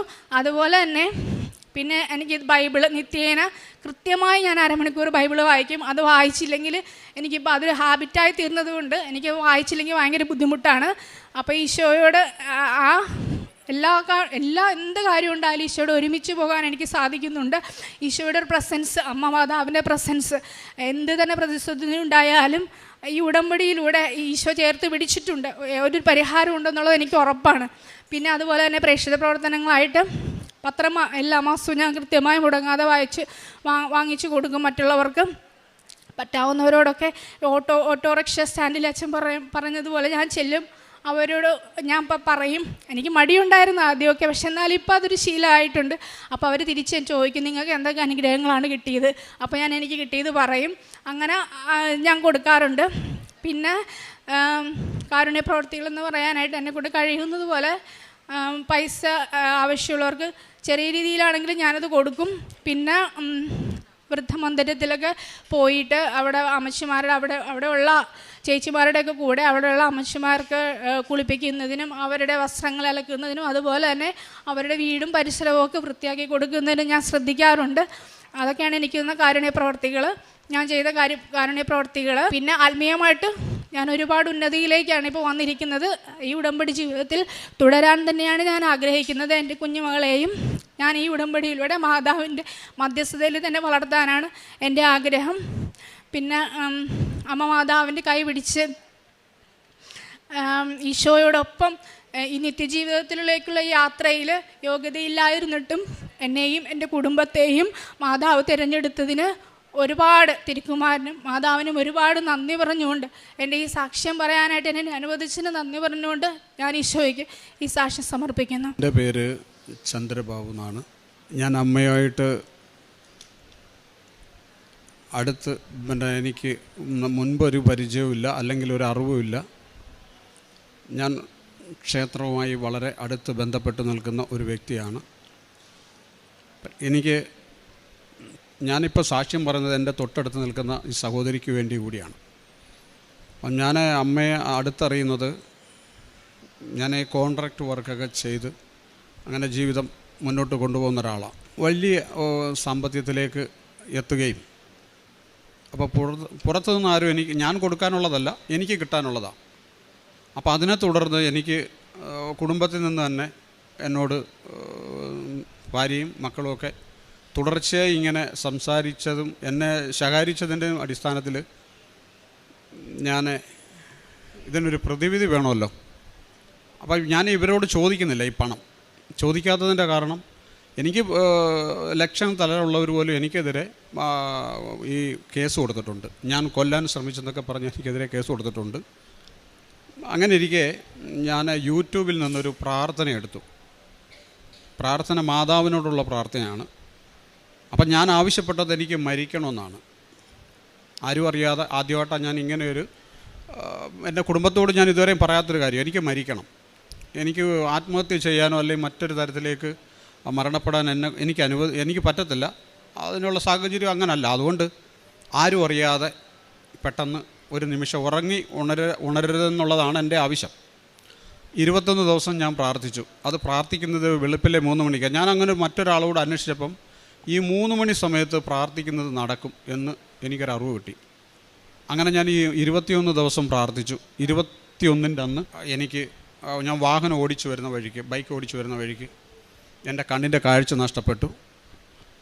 വണ്ടി റോങ് സൈഡ് പോയി. നല്ല വാഹനം ഓടുന്ന വലിയൊരു വഴിയാണ്, റോഡാണ്. അങ്ങനെ അരമണിക്കൂറോളം ഞാൻ റോഡിൽ തന്നെ വണ്ടിയിൽ ചിലവഴിച്ച് വീണ്ടും വീട്ടിലേക്ക് പോയി. വീണ്ടും ഇങ്ങനെ സംഭവിച്ചു. പിന്നെ എനിക്ക് വീട്ടിലേക്ക് നടക്കാൻ പറ്റത്തില്ല, കാഴ്ച പൂർണ്ണമായിട്ടും പോയി. പക്ഷേ ഞാൻ ഇരുന്ന് നിരങ്ങി. കാരണം നമ്മുടെ പറമ്പെന്ന് പറയുക കുറേ കഴിഞ്ഞ് പിന്നെ റബ്ബറും തോട്ടമൊക്കെയാണ്. അങ്ങനെ എനിക്കറിയാം, കൃത്യമായിട്ട് അറിയാം, കണ്ണടച്ചാലും അറിയാം എവിടെയൊക്കെയാണ് മരങ്ങളെന്നൊക്കെ അറിയാം. അങ്ങനെ ഞാൻ നടന്ന് വീട്ടിലെത്തി. വീട്ടിലാരുമില്ല. ഞാൻ വൈകുന്നേരത്ത് 4:30-5 മണിയോടുകൂടി എൻ്റെ ഇളയ മകൻ വന്നു. എന്നെ തട്ടി ഉണർത്തുമ്പോൾ ഞാൻ തറയിൽ ഇങ്ങനെ കിടക്കുക. അപ്പോൾ എൻ്റെ അടുത്ത് വെച്ച് എന്ത് പറ്റിയതാണെന്ന് ചോദിച്ചു. ഞാൻ പറഞ്ഞു കുഴപ്പമൊന്നുമില്ലെന്ന് പറഞ്ഞു. ഉണർന്നപ്പോൾ എനിക്ക് പ്രശ്നമൊന്നുമില്ല. ഞാൻ പോയി മുഖമൊക്കെ കഴുകി വൃത്തിയായിട്ട് വന്നിട്ട് പറഞ്ഞു, ഇവനൊരു വണ്ടി വിളിക്കാൻ പറഞ്ഞു. അപ്പോൾ എന്ത് വണ്ടി വേണമെന്ന് വെച്ചാൽ ഞാൻ പറഞ്ഞൊരു ഓട്ടോറിക്ഷ മതി, തൊട്ടടുത്ത് ഹോസ്പിറ്റലിൽ പോകാനല്ലയോ എന്ന് പറഞ്ഞു. ഇവനൊരു ഓട്ടോറിക്ഷ വിളിച്ചുകൊണ്ട് വന്നു. ഞാൻ വണ്ടിയിൽ കയറി തൊട്ടടുത്ത ഹോസ്പിറ്റലിലെത്തി. ഹോസ്പിറ്റലിൻ്റെ അടുത്തെത്തിയപ്പോൾ എൻ്റെ മനസ്സ് പറഞ്ഞു വേണ്ട, കുറച്ചും കൂടെ അപ്പുറത്ത് പോകാമെന്ന്. അങ്ങനെ പോയി ഞാൻ തിരുവനന്തപുരം മെഡിക്കൽ കോളേജിലെത്തി. തിരുവനന്തപുരം മെഡിക്കൽ കോളേജിലെത്തി കഴിഞ്ഞ് ഡോക്ടർ ചോദിച്ചു എന്ത് പറ്റിയതാണെന്ന് വെച്ചാൽ ഞാൻ പറഞ്ഞു എനിക്ക് കാഴ്ചയ്ക്ക് എന്തോ പ്രശ്നമുണ്ടെന്ന് പറഞ്ഞു. അങ്ങനെ കാഴ്ച പരിശോധിക്കുന്നതിന് വേണ്ടി അതിന് മുമ്പ് അദ്ദേഹം എൻ്റെ പൾസ് ഒന്ന് പരിശോധിച്ചു. പൾസ് റേറ്റ് പരിശോധിച്ചപ്പം ഏതാണ്ട് 10-ൽ താഴെയായി. അപ്പോഴത്തേനും ഞാൻ ബോധം കെട്ടുപോയി. സ്ട്രെച്ചറിൽ കിടത്തി. പിന്നെ ഞാൻ കാണുന്നത്, ചെറിയ ഓർമ്മയിൽ കാണുന്നതിൽ ICUയിൽ കൊണ്ടുവന്നതാണ്. 3ൻ്റെ അന്ന് ബോധം തെളിഞ്ഞ് 21 ദിവസം മെഡിക്കൽ കോളേജിൽ ചികിത്സ കഴിഞ്ഞ് വീട്ടിൽ വരുന്നു. അപ്പോൾ പിന്നീട് ഭാര്യ പുറത്താണ്. ഭാര്യ അറിഞ്ഞിട്ടില്ല, വീട്ടിൽ മറ്റാരും അറിഞ്ഞിട്ടില്ല, അമ്മ അറിഞ്ഞിട്ടില്ല, എനിക്കും എൻ്റെ ഇളയ പുത്രനും മാത്രമേ ഈ ഒരു സംഭവം അറിയാവൂ. ഞാൻ പറഞ്ഞു ആരോടും പറയണ്ടെന്ന് പറഞ്ഞു. അങ്ങനെ ഈ 21 ദിവസം കഴിഞ്ഞിട്ട് ഡോക്ടർ എൻ്റെ അടുത്ത് പറഞ്ഞു 3 ദിവസം കഴിഞ്ഞിട്ട് തിരികെ വരണമെന്ന് പറഞ്ഞു. അങ്ങനെ 3 ദിവസം കഴിഞ്ഞ് തിരികെ ചെല്ലുന്ന സമയത്ത് ഞാൻ എൻ്റെ ഭാര്യയെ വിളിച്ചിട്ട് പറഞ്ഞു നീ തിരുവനന്തപുരം വരെ ഒന്ന് വരണമെന്ന് പറഞ്ഞു. വൈകിട്ട് 8:30 വിളിക്കുന്നു. എൻ്റെ അടുത്ത് വെച്ച് എന്താണെന്ന് ചോദിച്ചു. ഞാൻ പറഞ്ഞു പ്രശ്നമൊന്നുമില്ല, തിരുവനന്തപുരം വരാൻ പറഞ്ഞു. അങ്ങനെ പുള്ളിക്കാരത്തി പിറ്റേന്ന് 11:30 മെഡിക്കൽ കോളേജിൻ്റെ അടുത്ത് വരുന്നു. ഡോക്ടറെ കാണുമ്പോഴാണ് അറിയുന്നത് എനിക്ക് ഹാർട്ട് സംബന്ധത്തിന് 3 അറ്റാക്ക് അന്നേരം ആ ടൈമിലുണ്ടായിട്ടുണ്ടായിരുന്നു. അതായത് ആദ്യം വാഹനം ഓടിക്കുമ്പം സാധാരണ നമുക്ക് അറ്റാക്ക് വരുമ്പോൾ നമ്മുടെ ഹാർട്ടിൻ്റെ ഒരു ഷെവറിങ് കപ്പാസിറ്റി എന്ന് പറയുമ്പോൾ ഒരു 700 പോയിൻ്റൊക്കെ ആയിക്കഴിഞ്ഞാൽ ആരോഗ്യ പ്രശ്നമുള്ളവർക്ക് കുഴപ്പമില്ല, ഇല്ലെങ്കിൽ തട്ടിപ്പോവും, അല്ലെങ്കിൽ ഒരു സൈഡ് തളർന്നു പോകും. എനിക്ക് രേഖപ്പെടുത്തിയേക്കുന്നത് 1324. അതായത് വൈദ്യശാസ്ത്രത്തിൽ ഇങ്ങനെ ഒരാൾ ജീവിച്ചിരിക്കത്തേ ഇല്ല. ഞാൻ അമ്മയോട് ആവശ്യപ്പെട്ടത് മരണമാണ്, അമ്മ മരണവും തന്നു. അങ്ങനെയാണ് 3-ൻ്റെ അന്ന് രാത്രിയിൽ ഞാൻ സ്വപ്നം കാണുകയാണ്. അമ്മ എൻ്റെ അടുത്ത് നിൽക്കുന്നു. എന്നോട് ചോദിച്ചു നീ വരുന്നില്ലയോ എന്ന് ചോദിച്ചു. ഞാനിങ്ങനെ തപ്പി മൊബൈൽ എടുത്ത് നോക്കിയപ്പോൾ രാത്രി 3 മണിയാണ്. ഞാൻ ആ പ്രാർത്ഥിക്കുന്ന ടൈമാണ്. അതിൻ്റെ പിറ്റേ ദിവസം എനിക്കറിയത്തില്ല, ഈ പള്ളി അറിയത്തില്ല. ഞാൻ 2-3 പേരെടുത്ത് ചോദിച്ചപ്പോൾ അവരൊക്കെ പല പള്ളികളാണ് പറയുന്നത്. അങ്ങനെ സ്റ്റാൻഡിൽ വരുമ്പം ഞാൻ കണ്ടക്ടർ ചോദിച്ചു സാറേ ഈ ബസ് പള്ളിയിൽ പോകുന്നതാണെന്ന് ചോദിച്ചു. ഞാൻ പറഞ്ഞു അദ്ദേഹം എന്നോട് ഇങ്ങോട്ട് പറഞ്ഞു കൃപാസനമാണോ എന്ന് ചോദിച്ചു. ഞാനപ്പോൾ പറഞ്ഞു അതേന്ന് പറഞ്ഞു. അങ്ങനെ ഇവിടെ വരുന്നു. ഇവിടെ വന്ന് അറിഞ്ഞു പോകാൻ വന്ന ഞാൻ അവസാനം ഉടമ്പടി എടുക്കുക. ഉടമ്പടി എടുത്ത് ഇവിടുന്ന് പോകുമ്പോൾ വളരെ വൈകി. എനിക്ക് വണ്ടിയില്ല. അപ്പോൾ അതുകൊണ്ട് 7:20 കഴിഞ്ഞാൽ കായംകുളത്തൊന്നും വണ്ടിയില്ല. അപ്പം ഞാൻ കായംകുളത്ത് എത്തിയപ്പോഴത്തേനാണ്ട് 8:45. വണ്ടിയില്ലാത്തതുകൊണ്ട് ഞാനിങ്ങനെ വിഷമിക്കുക. അപ്പോൾ അവിടെ എവിടെയെങ്കിലും ഇനി റൂം എടുത്തേ പറ്റൂ. എനിക്കാണെങ്കിൽ ഞാൻ ആൻജിയോപ്ലാസ്റ്റി ചെയ്തിട്ട് നിൽക്കുന്ന സമയം ചെയ്തിട്ട് 3 ദിവസമേ കഴിഞ്ഞുള്ളൂ. യാത്ര ചെയ്യാൻ പറ്റത്തില്ല, പുറത്തിറങ്ങാനോ മറ്റൊരാളുടെ സഹായം ഒന്നും ചെയ്യാൻ പറ്റത്തില്ല. ഞാനാണ് അത്രയും ദൂരം ഇവിടെ വരുന്നത്. അത് കഴിഞ്ഞ് അപ്പോൾ ഒരു ബസ് കിടക്കുന്നു. ഞാൻ ആ ബസ്സിൻ്റെ അടുത്ത് നോക്കിയപ്പോൾ എൻ്റെ വീട്ടിലേക്ക് പോകാനുള്ള വണ്ടിയാണ്.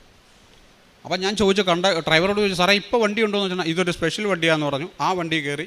അപ്പോൾ എൻ്റെ മനസ്സിലുണ്ട് അവിടുന്ന് സ്റ്റാൻഡിൽ ചെന്ന് കഴിഞ്ഞാൽ ഏതാണ്ട് ഒരു 350 രൂപയുടെ ഓട്ടോ ഉണ്ട് എൻ്റെ വീട്ടിലേക്ക് പോകാൻ. അപ്പം ഞാനൊരു പയ്യനെ, എനിക്ക് സ്ഥിരം ഓടുന്നൊരു പയ്യനെ ഞാനിങ്ങനെ മനസ്സിലോർത്ത് തീർച്ചയായിട്ടും ഞാൻ സ്റ്റാൻഡിൽ ചെല്ലുമ്പോൾ ഇവൻ സ്റ്റാൻഡിൽ എന്നെ കാത്തു നിൽപ്പുണ്ട്. ഇവൻ്റെ അടുത്ത് ചോദിച്ചു അണ്ണാ വരുന്നില്ലെന്ന് ചോദിച്ചു. ഞാൻ പറഞ്ഞു വരാം, ഇവൻ എന്നെ വീട്ടിൽ കൊണ്ടാക്കുക. എൻ്റെ ആദ്യ അനുഭവം അങ്ങനെയാണ്, അമ്മയായിട്ടുള്ള അനുഭവം. അത് കഴിഞ്ഞ് എനിക്കുണ്ടായ ഒരുപാട് അനുഭവങ്ങളുണ്ട് എൻ്റെ മക്കളെ സംബന്ധിച്ച്. ഞാനിവിടെ ഉടമ്പടി വെച്ചത് പിന്നീട് ഇപ്പോഴും ഞാൻ എൻ്റെ ആയുസ് നീട്ടിക്കിട്ടാൻ ഞാൻ അമ്മയോട് പ്രാർത്ഥിച്ചിട്ടേ ഇല്ല, അത് പ്രാർത്ഥിക്കുകയില്ല. ഇന്ന് പോയിട്ട് മരിച്ചാലും ഞാൻ സന്തോഷത്തോട് മരിക്കുമെന്നുള്ളതാണ്. കാരണം എനിക്ക് ബാധ്യതകളില്ല, എനിക്ക് തരാനുള്ളവരേ ഉള്ളൂ, ഞാൻ ആർക്കും ഒന്നും കൊടുക്കാനില്ല. അപ്പോൾ അതുകൊണ്ട് ഞാൻ ഈ ഉടമ്പടിയിൽ ഇപ്പോൾ ഇവിടെ വരാനും കാരണം, ഈ വേദിയിൽ കയറാനും കാരണം എൻ്റെ അടുത്ത് നിൽക്കുന്ന ഈ സഹോദരിക്ക് വേണ്ടിയാണ്. കാരണം ഞാനൊരു രാഷ്ട്രീയ പ്രവർത്തകനാണ്. ഈ അടുത്ത സമയത്ത് നടന്ന തെരഞ്ഞെടുപ്പ് ഇപ്പം നാളെ സത്യപ്രതിജ്ഞ നടക്കുക. എൻ്റെ തൊട്ടടുത്ത വാർഡിൽ 54 ഇപ്പോൾ 55-ാമത്തെ വർഷം, ഈ 55 വർഷമായിട്ട് അവിടെ എനിക്കെതിരായി ഞാനൊരു രാഷ്ട്രീയ, അത് ഞാൻ പറയുന്നില്ല, എനിക്ക് വിരുദ്ധമായി നിൽക്കുന്ന അല്ലെങ്കിൽ എതിരായി നിൽക്കുന്ന രാഷ്ട്രീയ പാർട്ടിയുടെ സ്ഥാനാർത്ഥി വിജയിച്ചിട്ടില്ല. 55-ാമത്തെ വർഷം ജയിച്ചിട്ടേ ഇല്ല, എൻ്റെ പാർട്ടി ജയിച്ചിട്ടില്ല. അങ്ങനെ പാർട്ടി എൻ്റെ അടുത്ത് പറഞ്ഞൊരു സ്ഥാനാർത്ഥിയെ കണ്ടെത്താൻ പറഞ്ഞു. ഞാനൊരു സ്ഥാനാർത്ഥിയെ കണ്ടെത്തി, 3 സ്ഥാനാർത്ഥിയെ കണ്ടെത്തി. 3 പേരും വ്യത്യസ്തരായ ജീവിത സാഹചര്യങ്ങളിൽ നിന്നുള്ളവരെ കണ്ടെത്തി. അത് കഴിഞ്ഞ് ഞാൻ അമ്മയോട് ചോദിച്ചു, ഞാനിപ്പം പൈസ ഏൽപ്പിക്കുന്നത് അമ്മയാണ്. ഞാൻ 1 രൂപയാണെങ്കിലും 10,000 ആണെങ്കിലും ഇനി 1 ലക്ഷം ആയാലും ഇപ്പം ഞാൻ ഏൽപ്പിക്കുന്ന അമ്മയെ ഏൽപ്പിക്കും. അതെങ്ങനെ ഏൽപ്പിക്കുമെന്ന് വെച്ചാൽ എൻ്റെ വീട്ടിലൊരു ബൈബിളുണ്ട്, ആ ബൈബിളിൽ വയ്ക്കും. ആ പൈസ കൃത്യമായിട്ട് ഇപ്പോൾ എനിക്ക് ചിലവഴിക്കാൻ പറ്റും. എന്തിനു വേണമെന്ന് വെച്ചാൽ അത് മാത്രമേ എടുക്കൂ. ഇപ്പം ഞാൻ വരാൻ നേരത്തും കുറച്ച് പൈസ എടുത്തപ്പോൾ എന്നോട് പറയുക കുറച്ച് പൈസ അവിടെ വെക്കെന്ന് പറഞ്ഞു. തിരിച്ച് അവിടെ വെച്ച് എൻ്റെ ആ പൈസ കറക്റ്റ് ചിലവാകും. അപ്പം ഞാൻ പറഞ്ഞു വന്നത് സ്ഥാനാർത്ഥി എടുത്തു. അപ്പം ഞാൻ അമ്മയോട് പറഞ്ഞു, അമ്മയെ ഒരു സ്ഥാനാർത്ഥി അമ്മ കണ്ടെത്താൻ പറഞ്ഞു. 3-ൻ്റെ അന്ന് ഇദ്ദേഹത്തിൻ്റെ വീട്ടിൽ വീണ്ടും ഞാൻ ചെല്ലുന്നു. അപ്പം ഇദ്ദേഹം പറഞ്ഞു ശരി ഓക്കെ പറഞ്ഞു. അങ്ങനെ ആ സ്ഥാനാർത്ഥി ജയിക്കാത്ത ഒരു വാർഡിൽ ആ സ്ഥാനാർത്ഥി നിർത്തുന്നതാവും. കെട്ടിവെച്ച പൈസയ്ക്ക് കിട്ടാൻ വലിയ ബുദ്ധിമുട്ടുള്ളൊരു വാർഡാണ്. സ്ഥാനാർത്ഥിയെ വെച്ചു, പ്രവർത്തനം നടത്തി. ഞാൻ തന്നെ അതിൻ്റെ ചുമതല ഏറ്റെടുത്തു. 10-28 ദിവസം തുടർച്ചയായി പ്രവർത്തനം നടത്തി. അപ്പം എനിക്ക് ഏറ്റവും അത്ഭുതം തോന്നിയൊരു സംഭവം, ഇവിടുന്ന് നമ്മുടെ ഉപ്പും തൈലം തരും. അതിൻ്റെ ഉപയോഗത്തെ സംബന്ധിച്ച് ആദ്യമായിട്ടാണ് ഞാൻ പരീക്ഷണം നടത്തുന്ന അപ്പോഴാണ്. ഞാൻ പോലീസ് സ്റ്റേഷനിൽ പോയി. ഇതൊക്കെ പറയാൻ കൊള്ളാവോ എന്ന് എനിക്കറിയത്തില്ല, എങ്കിലും അമ്മയുടെ മുന്നിൽ നിന്ന് പറയുന്നതിലൊരു തെറ്റും ഉണ്ടെന്ന് എനിക്ക് തോന്നുന്നില്ല. ഞാനിത് ഈ വാട്ടർ മെഷീന് സമീപത്ത് അതിട്ടു. അതുപോലെ തന്നെ തൈലം മെഷീനിൽ പൂശി ഞാൻ അമ്മയോട് പറഞ്ഞു ഞാൻ ഏൽപ്പിക്കുക, സ്ഥാനാർത്ഥിയെ ഏൽപ്പിച്ചു. ഇനി എൻ്റെ അഭിമാനം അമ്മ സംരക്ഷിക്കണമെന്ന് പറഞ്ഞു. ഇലക്ഷൻ നടന്നു. ഞാൻ ബൂത്തിൽ തന്നെ ഇരുന്നു. ഏതാണ്ട് ഒരാൾ മാത്രമേ ഞാൻ കൊടുത്ത സ്ലിപ്പും കൊണ്ട് വോട്ട് ചെയ്യാൻ വന്നുള്ളൂ. നമുക്ക് ഏറ്റവും ദുർഘടമായൊരു മാനസികാവസ്ഥയിലൂടെ അന്നേരം പോകുക. ഒരാൾ മാത്രം. ഞാൻ രാവിലെ 4 മണിക്ക് കയറി പെട്ടി ഇതിൻ്റെ മെഷീനെല്ലാം ചെക്ക് ചെയ്ത് എല്ലാം ക്ലിയർ ചെയ്തിട്ട് പിന്നെ പുറത്ത് പോയില്ല. വൈകിട്ട് 4:30 പുറത്തിറങ്ങുന്നത് വരെ ഒരാൾ മാത്രം ഞാൻ കൊടുത്ത സ്ലിപ്പും കൊണ്ട് വോട്ട് ചെയ്യാൻ വന്നു. വേറെ ആരും വന്നില്ല. വേറെ വന്നവർ മുഴുവൻ എതിർ സ്ഥാനാർത്ഥിയുടെ സ്ലിപ്പുമായിട്ട് മാത്രമാണ് വരുന്നത്. അപ്പം നമ്മുടെ മാനസികാവസ്ഥ എങ്ങനെയായിരിക്കും? അപ്പോഴും എൻ്റെ മനസ്സിൽ ഇപ്പം ഞാൻ അവിടെ ഇരുന്ന് തന്നെ കൂട്ടി. അവിടെ ഇരുന്ന് ഞാനിങ്ങനെ വോട്ട് കൂട്ടി കഴിഞ്ഞിട്ട്, അമ്മേ ഞാൻ അവിടെ വരും, ആ കുട്ടിയെയും കൊണ്ട് അവിടെ വരും, അത് ഓർമ്മ വെച്ചോണേ, എത്ര ഇങ്ങനെ പറഞ്ഞു. ഞാൻ കാര്യം പറഞ്ഞ പോലെ പറഞ്ഞു. പോയി എൻ്റെ സ്ഥാനാർത്ഥി ജയിച്ചു. എൻ്റെ സ്ഥാനാർത്ഥിയെ കൊണ്ട് ഞാൻ ഇന്ന് വന്നു. ഇതാണ് എനിക്ക് അമ്മയെക്കുറിച്ച് പറയാനുള്ള ഒരു വലിയ കാര്യം. ഈ ഒരു ഉടമ്പടി, ഈ ഒരു സാക്ഷി ആരെങ്കിലും പറഞ്ഞിട്ടുണ്ടോ എന്ന് എനിക്കറിയില്ല. രാഷ്ട്രീയക്കാരെല്ലാം അടവുകാരാണ്. എന്ത് ചെയ്താലും അവർ പുറത്ത് പറയത്തില്ലല്ലോ. പ്രേക്ഷിത പ്രവർത്തനം എന്ന് പറയുമ്പം ഗാന്ധി ഭവനുമായി ബന്ധപ്പെട്ട് നിൽക്കുന്നൊരു വ്യക്തിയാണ് ഞാൻ. അപ്പം അറിയാമല്ലോ എൻ്റെ പ്രേക്ഷിത പ്രവർത്തനത്തിൻ്റെ ഒരു രീതി മനസ്സിലായി കാണും. മറ്റൊന്ന്, ഞാൻ ടൗണിലെത്തിയാൽ ആരെങ്കിലും ഭക്ഷണം കഴിക്കാനുണ്ടോ ഇല്ല ഞാൻ ശ്രദ്ധിക്കും. ആരെങ്കിലും ഒരാളുണ്ടെങ്കിൽ വിളിച്ച് അവർക്ക് ഭക്ഷണം വാങ്ങിക്കൊടുത്തതിന് ശേഷം ഞാൻ ഭക്ഷണം കഴിക്കുന്ന ഒരാളാണ്. ഇതൊക്കെ പുറത്ത് ആദ്യമായിട്ടാണ് പറയുന്നത്, ഇത്രയും വർഷങ്ങൾക്ക് ശേഷം. പിന്നെ എൻ്റെ ദിവസത്തെ അധ്വാനത്തിൽ നിന്ന് 1 രൂപ കൃത്യം ഞാൻ മാറ്റി വയ്ക്കും. കാരണം എന്താണെന്ന് വെച്ചാൽ അത് കൂടി കഴിയുമ്പം ഒരു തുകയാവും. എന്തെങ്കിലും ഒരു 10, 500, 300, 600 ഒക്കെ ആകുമ്പം അത് ആർക്കെങ്കിലും ഒരാൾക്ക് കൊടുക്കുന്നത് ശീലം ഇപ്പോഴും ഉണ്ട്. ഇപ്പോഴും പൈസ അങ്ങനെ സ്വരൂപിച്ച് വെക്കുന്ന ഒരാളാണ്. മറ്റൊന്ന്, പത്രം തന്നാലേ ഞാൻ ഈ പത്രം എൻ്റെ പേരും എന്തിനു വേണ്ടി ഞാൻ കൊടുക്കുന്നു എന്ന് കൂടി പത്രത്തിൻ്റെ തലക്കെട്ടിൽ എഴുതും, മേളിൽ എഴുതി വയ്ക്കും. എൻ്റെ പേരെഴുതും, ഞാൻ എന്തിനു വേണ്ടിയാണ് ഈ പത്രം കൊടുക്കുന്നതെന്ന് എഴുതും. എഴുതിയിട്ട് ഈ പത്രം SIT ആശുപത്രിയിലാണ് കൂടുതലും കൊടുക്കാറുള്ളത്. എനിക്ക് ഈ ഒരു വിശ്വാസം എൻ്റെ മരണകാലം വരെയും ഇങ്ങനെ തുടരാനാണ് എനിക്ക് ഇഷ്ടവും. അതിനെ സംബന്ധിച്ച് എനിക്ക് പറയാനുള്ളത്, എൻ്റെ ഈ ഈശോയുടെ അമ്മയോടും ചേർന്ന് പോകാനാണ് എനിക്കിഷ്ടം. ഞാൻ 3 മണിക്ക് എല്ലാ ദിവസവും ഇപ്പോൾ തനിച്ച് ഉണരും. വെളുപ്പിലെ 3 മണിക്ക് ഉണരും, 4:30 വരെ പ്രാർത്ഥിക്കും. അത് കഴിഞ്ഞ് ഒരു ദിവസമെങ്കിലും ഒരാൾക്കെങ്കിലും എന്തെങ്കിലും ഒരു സഹായം ചെയ്യുന്നൊരു ശീലം എനിക്കുണ്ട്. അതൊന്നും പറയരുതെന്ന് ഞാൻ ആഗ്രഹിച്ച, പക്ഷേ പറയേണ്ടതായിട്ടുള്ളതുകൊണ്ട് പറഞ്ഞെന്നുള്ളതേ ഉള്ളൂ. എന്നെ തുടർന്ന് ഇങ്ങനെ തന്നെ ജീവിക്കാൻ ഞാൻ ആഗ്രഹിക്കുന്നു. ഞാൻ എൻ്റെ ജീവിതം ഇങ്ങനെ തന്നെ പോകാൻ ഞാൻ ആഗ്രഹിക്കുന്നു. അമ്മ എന്നെ അനുവദിക്കുമെന്ന് ഞാൻ വിശ്വസിക്കുന്നു. എന്നെ ഇവിടെ ഈ സാക്ഷ്യം പറയാൻ ഇവിടെ അനുവദിച്ച അമ്മയ്ക്കും തിരുക്കുമാരനും കോടാനുകോടി നന്ദി. അമ്മയ്ക്കും തിരുക്കുമാരനും 1000 നന്ദി. എൻ്റെ പേര് സെബ. ഞാൻ ഇപ്പോൾ UAE നിന്നാണ് വരുന്നത്. സ്ഥലം പാവറട്ടി, തൃശ്ശൂർ. ഞാൻ ആദ്യമായി ഉടമ്പടി എടുക്കുന്നത് 2024 ജൂൺ 8-ാം തീയതിയാണ്. ഞാൻ ഉടമ്പടി എടുത്ത് പോയി ഉടമ്പടി കാര്യങ്ങളെല്ലാം കൃത്യമായി ചെയ്യാറുണ്ടായിരുന്നു. എങ്കിലും ഞാൻ പുതുക്കാനായിട്ട് വരാൻ സാധിച്ചിരുന്നില്ല. ആ ഇടയ്ക്ക് എൻ്റെ ജോലിയിലുണ്ടായ ബുദ്ധിമുട്ട് കാരണം കൊണ്ടാണ് ഞാൻ വീണ്ടും പുതുക്കാനായി വന്നത്. 2025 ഏപ്രിൽ മാസമാണ് ഞാൻ ഇവിടെ പുതുക്കാനായി വന്നത്. ഞാൻ നാട്ടിൽ 6 വർഷമായിട്ട് ജോലി ചെയ്തുകൊണ്ടിരിക്കുകയാണ്. ഞാൻ ടീച്ചറാണ്. ഞാൻ സ്പെഷ്യലി ഡിസേബിൾഡായ കുട്ടികളെ പഠിപ്പിക്കുന്ന പ്രൊഫഷനിലാണ് വർക്ക് ചെയ്തുകൊണ്ടിരിക്കുന്നത്. ഞാൻ 6 വർഷമായി ഇവിടെ ജോലി ചെയ്യുന്നുണ്ടെങ്കിലും ഞാൻ വിചാരിച്ച പോലെ കുട്ടികൾക്ക് വേണ്ടിയൊന്നും ചെയ്യാനോ എൻ്റെ കരിയറിലൊരു ഗ്രോത്ത് ഉണ്ടായിരുന്നില്ല. ഒരുപാട് സ്ട്രെസ്സും ഭയങ്കര ബുദ്ധിമുട്ടുകളായിരുന്നു. അങ്ങനെ ഞാൻ ഈ ജോലി ഇവിടെ നിന്ന് മാറി പുറത്തേക്ക് ട്രൈ ചെയ്യാനുള്ള ആഗ്രഹമായിട്ടാണ് ഇവിടേക്ക് ഉടമ്പടി പുതുക്കാനായിട്ട് വന്നത്.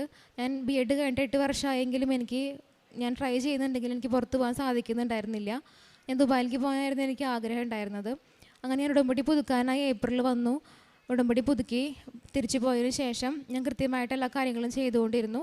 അങ്ങനെ ഞാൻ ഒട്ടും പ്രതീക്ഷിക്കാതെ ഞാൻ ആദ്യം ഉടമ്പടി എടുത്ത ഡേറ്റ് 8 എന്ന ഡേറ്റിൽ തന്നെ പിറ്റേ മാസം മെയ് മാസം 8-ാം തീയതി എനിക്ക് ദുബായിൽ പോകാനായിട്ടുള്ള വിസിറ്റിംഗ് വിസയും ടിക്കറ്റും എടുക്കാനായിട്ട് സാധിച്ചു. ഞാൻ അങ്ങനെ അവിടേക്ക് പോയി.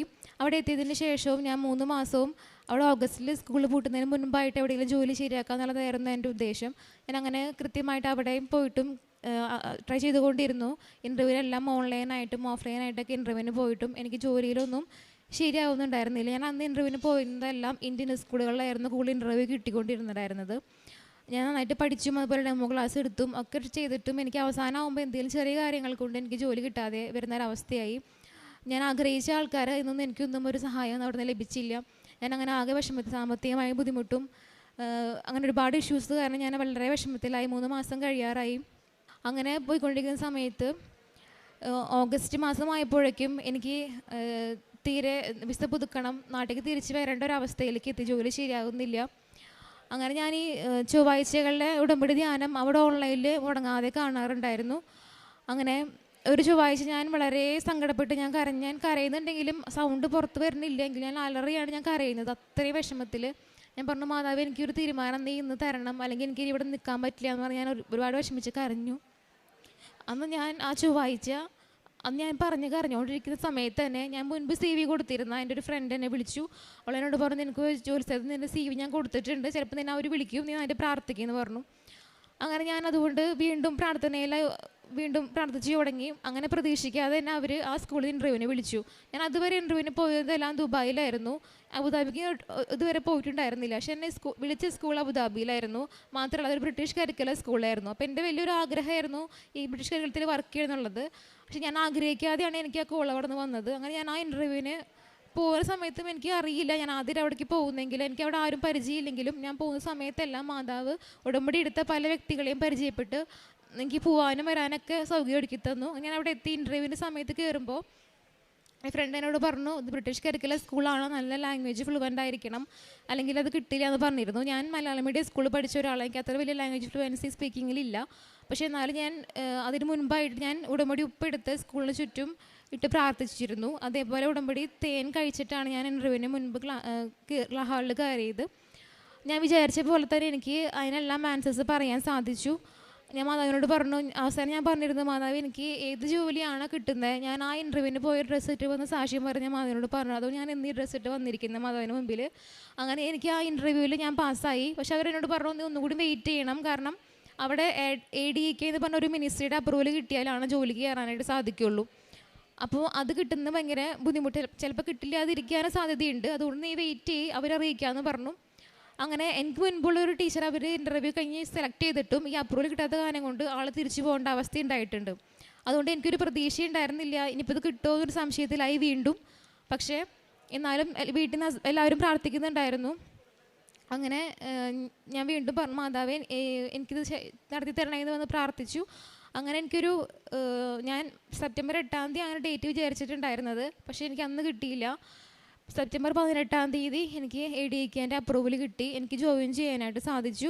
അങ്ങനെ ഞാൻ ഒട്ടും വിചാരിക്കാതെ ഞാൻ ആഗ്രഹിച്ച പോലെ ബ്രിട്ടീഷ് കരിക്കുലർ സ്കൂളിൽ ഞാൻ ആഗ്രഹിച്ച ഒരു പ്രൊഫഷനിൽ ഒരു സെൻറ്റ് ടീച്ചറായിട്ട് ഞാൻ ആഗ്രഹിച്ച സാലറിയിൽ മാതാവ് എനിക്കൊരു ജോലി തന്നാൽ അനുഗ്രഹിച്ചു. അതൊരിക്കലും എൻ്റെ കഴിവല്ല, മാതാവിൻ്റെ മെറിറ്റ് കൊണ്ട് മാത്രം കിട്ടിയൊരു ജോലിയാണ്. അതുപോലെ ഞാൻ ഈ 3 മാസത്തിലെല്ലാം അവിടെ നിൽക്കുമ്പോൾ ഞാൻ തനിച്ചാണ്.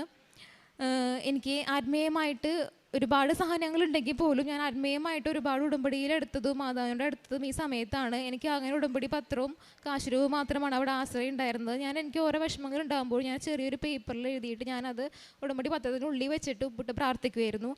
അതേപോലെ പള്ളിയിൽ പോകാനായിട്ട് ഞാൻ ചെല്ലുന്ന സമയത്തൊക്കെ നല്ല ചൂടാണ് അവിടെ. എനിക്ക് ചില സമയത്ത് പുറത്ത് പോകാനൊക്കെ ബുദ്ധിമുട്ടൊക്കെ ഉണ്ടായിരുന്നെങ്കിലും ഞാൻ ഒരുപാട് ദൂരം നടന്നിട്ടായാലും ഞാൻ കുർബാന മുടക്കാറില്ല. ആത്മീയമായിട്ട് ഒരുപാട് ഒരുങ്ങി കുർബാന സ്വീകരിക്കാനും കുർബാനയിൽ പങ്കെടുക്കാനും സാധിച്ചു. അതിനിടയിൽ എനിക്ക് ഓഫർ ലെറ്റർ വരുന്ന സമയത്ത് ഒരു സംഭവം ഉണ്ടായത്, ഞാൻ അവിടെയാണെങ്കിലും കൃത്യമായിട്ട് 5:30 എഴുന്നേറ്റ് ഉടമ്പടി കാര്യങ്ങളെല്ലാം കൃത്യമായിട്ട് ഡെയിലി ബ്രെഡ് എല്ലാം ചെയ്യുമായിരുന്നു. അങ്ങനെ ഓഗസ്റ്റ് മാസം ലാസ്റ്റ് അച്ഛൻ ഒരു ഡെയിലി ബ്രെഡിൽ പറഞ്ഞിട്ടുണ്ടായിരുന്നു 15 ദിവസത്തിനുള്ളിൽ വിസ പ്രശ്നം മാറി ജോലി കിട്ടുന്ന ഒരു സന്ദേശം പറഞ്ഞപ്പോൾ ഞാനത് എനിക്ക് ആയിരിക്കുമെന്ന് വിശ്വസിച്ച് ഞാൻ പ്രാർത്ഥിച്ചിരുന്നു. അതേപോലെ എനിക്ക് ആ ദിവസത്തിനുള്ളിൽ തന്നെ ജോലിയുടെ കാര്യം ശരിയായതും. അതേപോലെ 5:30 ഇതുപോലെ ഞാൻ എല്ലാ പ്രയറും ചെയ്യുമ്പോഴും എൻ്റെ റൂംമേറ്റ്സ് പറയുമായിരുന്നു, നീ ഇങ്ങനെ പ്രാർത്ഥിച്ചിട്ട് കാര്യമില്ല, നിനക്കിത് കിട്ടില്ല, നീ അവരോട് വേറൊരു കാര്യം ചെയ്യാനായിട്ട് വേറൊരു ആരാധനയുടെ കാര്യം പറഞ്ഞു, നീ അതുപോലെ ചെയ്ത് എനിക്ക് ജോലി കിട്ടുന്ന അവരെന്നോട് പറഞ്ഞു. അപ്പോൾ എനിക്ക് വളരെ വിഷമമായി. ഞാൻ പറഞ്ഞു, മാതാവേ ഞാൻ ഇത്ര നാളും പ്രാർത്ഥിച്ചത് എൻ്റെ മുൻപിലാണ്, എന്നെ നാണം കെടുത്തരുത്. അവരെന്നോട് പറഞ്ഞത് വെള്ളിയാഴ്ച സ്ഥലത്ത് പോകാനാണ്. ഞാൻ പറഞ്ഞു, ഞാൻ വെള്ളിയാഴ്ചയ്ക്ക് മുൻപ് എനിക്കൊരു ഉത്തരം നീ തരണം, അതിന് മുൻപ് നീ എനിക്ക് എൻ്റെ ഓഫർ ലെറ്റർ തരണം എന്ന് പറഞ്ഞു. അതേപോലെ ആ വെള്ളിയാഴ്ചയ്ക്ക് മുൻപ് ആഴ്ചയിൽ ബുധനാഴ്ച എനിക്ക് മാതാവ് എൻ്റെ ഓഫർ ലെറ്റർ തന്നു ജോയിൻ ചെയ്യാനായിട്ട്. എനിക്ക് ജോയിൻ ചെയ്യാൻ സെപ്റ്റംബർ 18-ാം തീയതി സാധിച്ചു. അതേപോലെ തന്നെ എൻ്റെ ആത്മീയ മേഖലയിൽ ഒരുപാട് ഉന്നതി ഉണ്ടായ പോലെ എൻ്റെ പ്രേക്ഷിത പ്രവർത്തനം എന്ന് പറയുന്നത്, ഞാൻ നാട്ടിലിരിക്കുന്ന സമയത്ത് ഞാൻ ഈ ഫീൽഡായതുകൊണ്ട് എനിക്ക് കുട്ടികളെ അറിയാൻ സാധിക്കുമായിരുന്നു. പല ബുദ്ധിമുട്ടുള്ള കുട്ടികളെ എനിക്കറിയാം, ഡിസേബിളായ കുട്ടികളായാലും പല പ്രശ്നമുള്ള സാമ്പത്തിക കുട്ടികളൊക്കെ എനിക്കറിയാമായിരുന്നു. ഞാൻ അവരെ കണ്ടെത്തി അവർക്ക് എന്നെക്കൊണ്ടാവുന്ന പോലെ ഭക്ഷണമായിട്ടും വസ്ത്രമായിട്ടും കൊടുക്കാറുണ്ടായിരുന്നു. അതേപോലെ അനാഥാലയങ്ങൾ സന്ദർശിച്ച് അവർക്ക് സാമ്പത്തിക സഹായം ചെയ്യാറുണ്ട്. പിന്നെ പത്രം വാങ്ങിയ പൊതുസ്ഥലങ്ങളിലെല്ലാം വിതരണം ചെയ്യാറുണ്ടായിരുന്നു. പിന്നെ ദുബായിൽ പോയതിനു ശേഷം എനിക്ക് പുറമേ ഒന്നും ചെയ്യാൻ പറ്റിയില്ലെങ്കിലും ഞാൻ എനിക്കറിയുന്ന ആൾക്കാർ റൂംമേറ്റ്സിലൊക്കെ ആർക്കെങ്കിലും ബുദ്ധിമുട്ടുണ്ടെങ്കിൽ അവരെന്നെ പറ്റുന്ന പോലെ ഭക്ഷണം കൊടുത്തൊക്കെ അവരെ സഹായിക്കാറുണ്ട്. പിന്നെ ഞാനൊരു ഇൻസ്റ്റ അക്കൗണ്ട് തുടങ്ങി. ഞാൻ അതിൽ മാതാവിൻ്റെ ഒരു സാക്ഷ്യങ്ങളും ഇവിടെ വരുന്ന കാര്യങ്ങളെല്ലാം ഞാനൊരു അക്കൗണ്ട് വഴിയായിട്ട് കറക്റ്റായിട്ട് അതിൽ പോസ്റ്റ് ഇട്ട് അതിൻ്റെ കാര്യങ്ങൾ ചെയ്യാറുണ്ടായിരുന്നു. അതാണ് എൻ്റെ പ്രേക്ഷിത പ്രവർത്തനങ്ങൾ.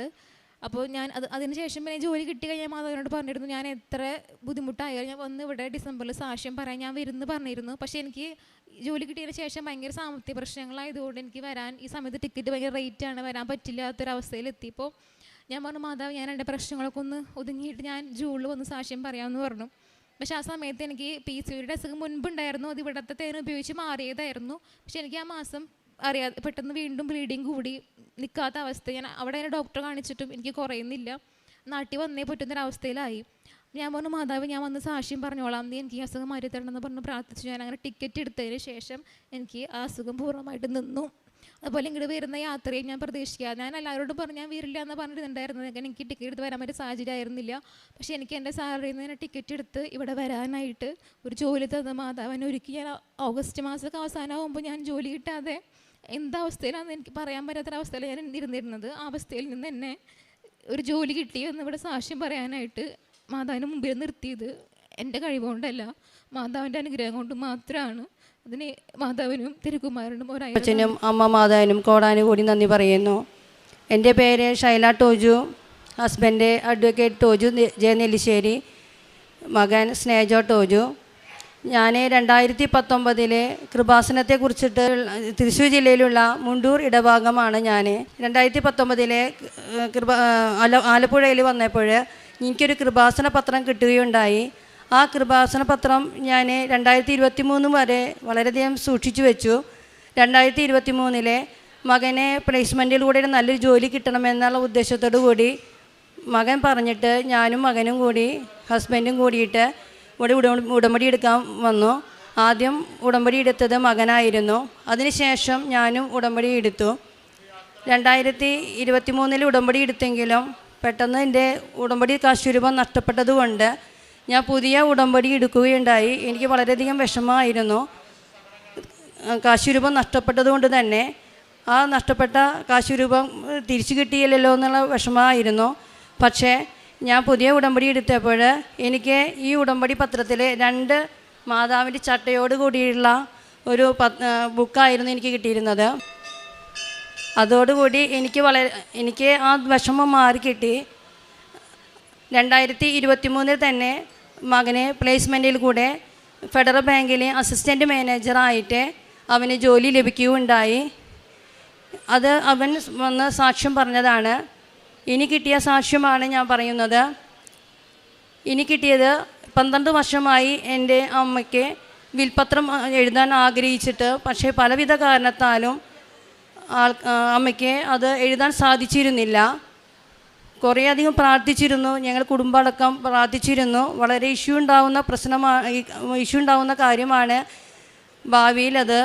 അതുകൊണ്ട് തന്നെ ഞാനും എൻ്റെ കുടുംബാംഗങ്ങളൊക്കെ പ്രാർത്ഥിച്ചിരുന്നു. ഇത് വളരെ അധികം പ്രശ്നമുള്ള കാര്യമായിരുന്നു. കാരണം ബന്ധുക്കളും നാട്ടുകാരും ഒക്കെ ഇടപെട്ട ഒരു പ്രശ്നമായി മാറി. അതിൻ്റെ സൊല്യൂഷൻ മാതാവ് തന്നെ കണ്ടെത്തണമെന്ന് ഞാൻ ആഗ്രഹിച്ചിരുന്നു. ഞാൻ എല്ലാ ദിവസവും മാതാവിൻ്റെ രൂപത്തിൽ നിന്ന് മാതാവിനോട് പറയും, എങ്ങനെയെങ്കിലും അമ്മ ഒറ്റയ്ക്കാണുള്ളത്, അപ്പോൾ എങ്ങനെയെങ്കിലും അമ്മയ്ക്ക് ഈ വിൽപത്രം എഴുതാനുള്ള ധൈര്യം ലഭിക്കണമെന്ന് പ്രാർത്ഥിച്ചിരുന്നു.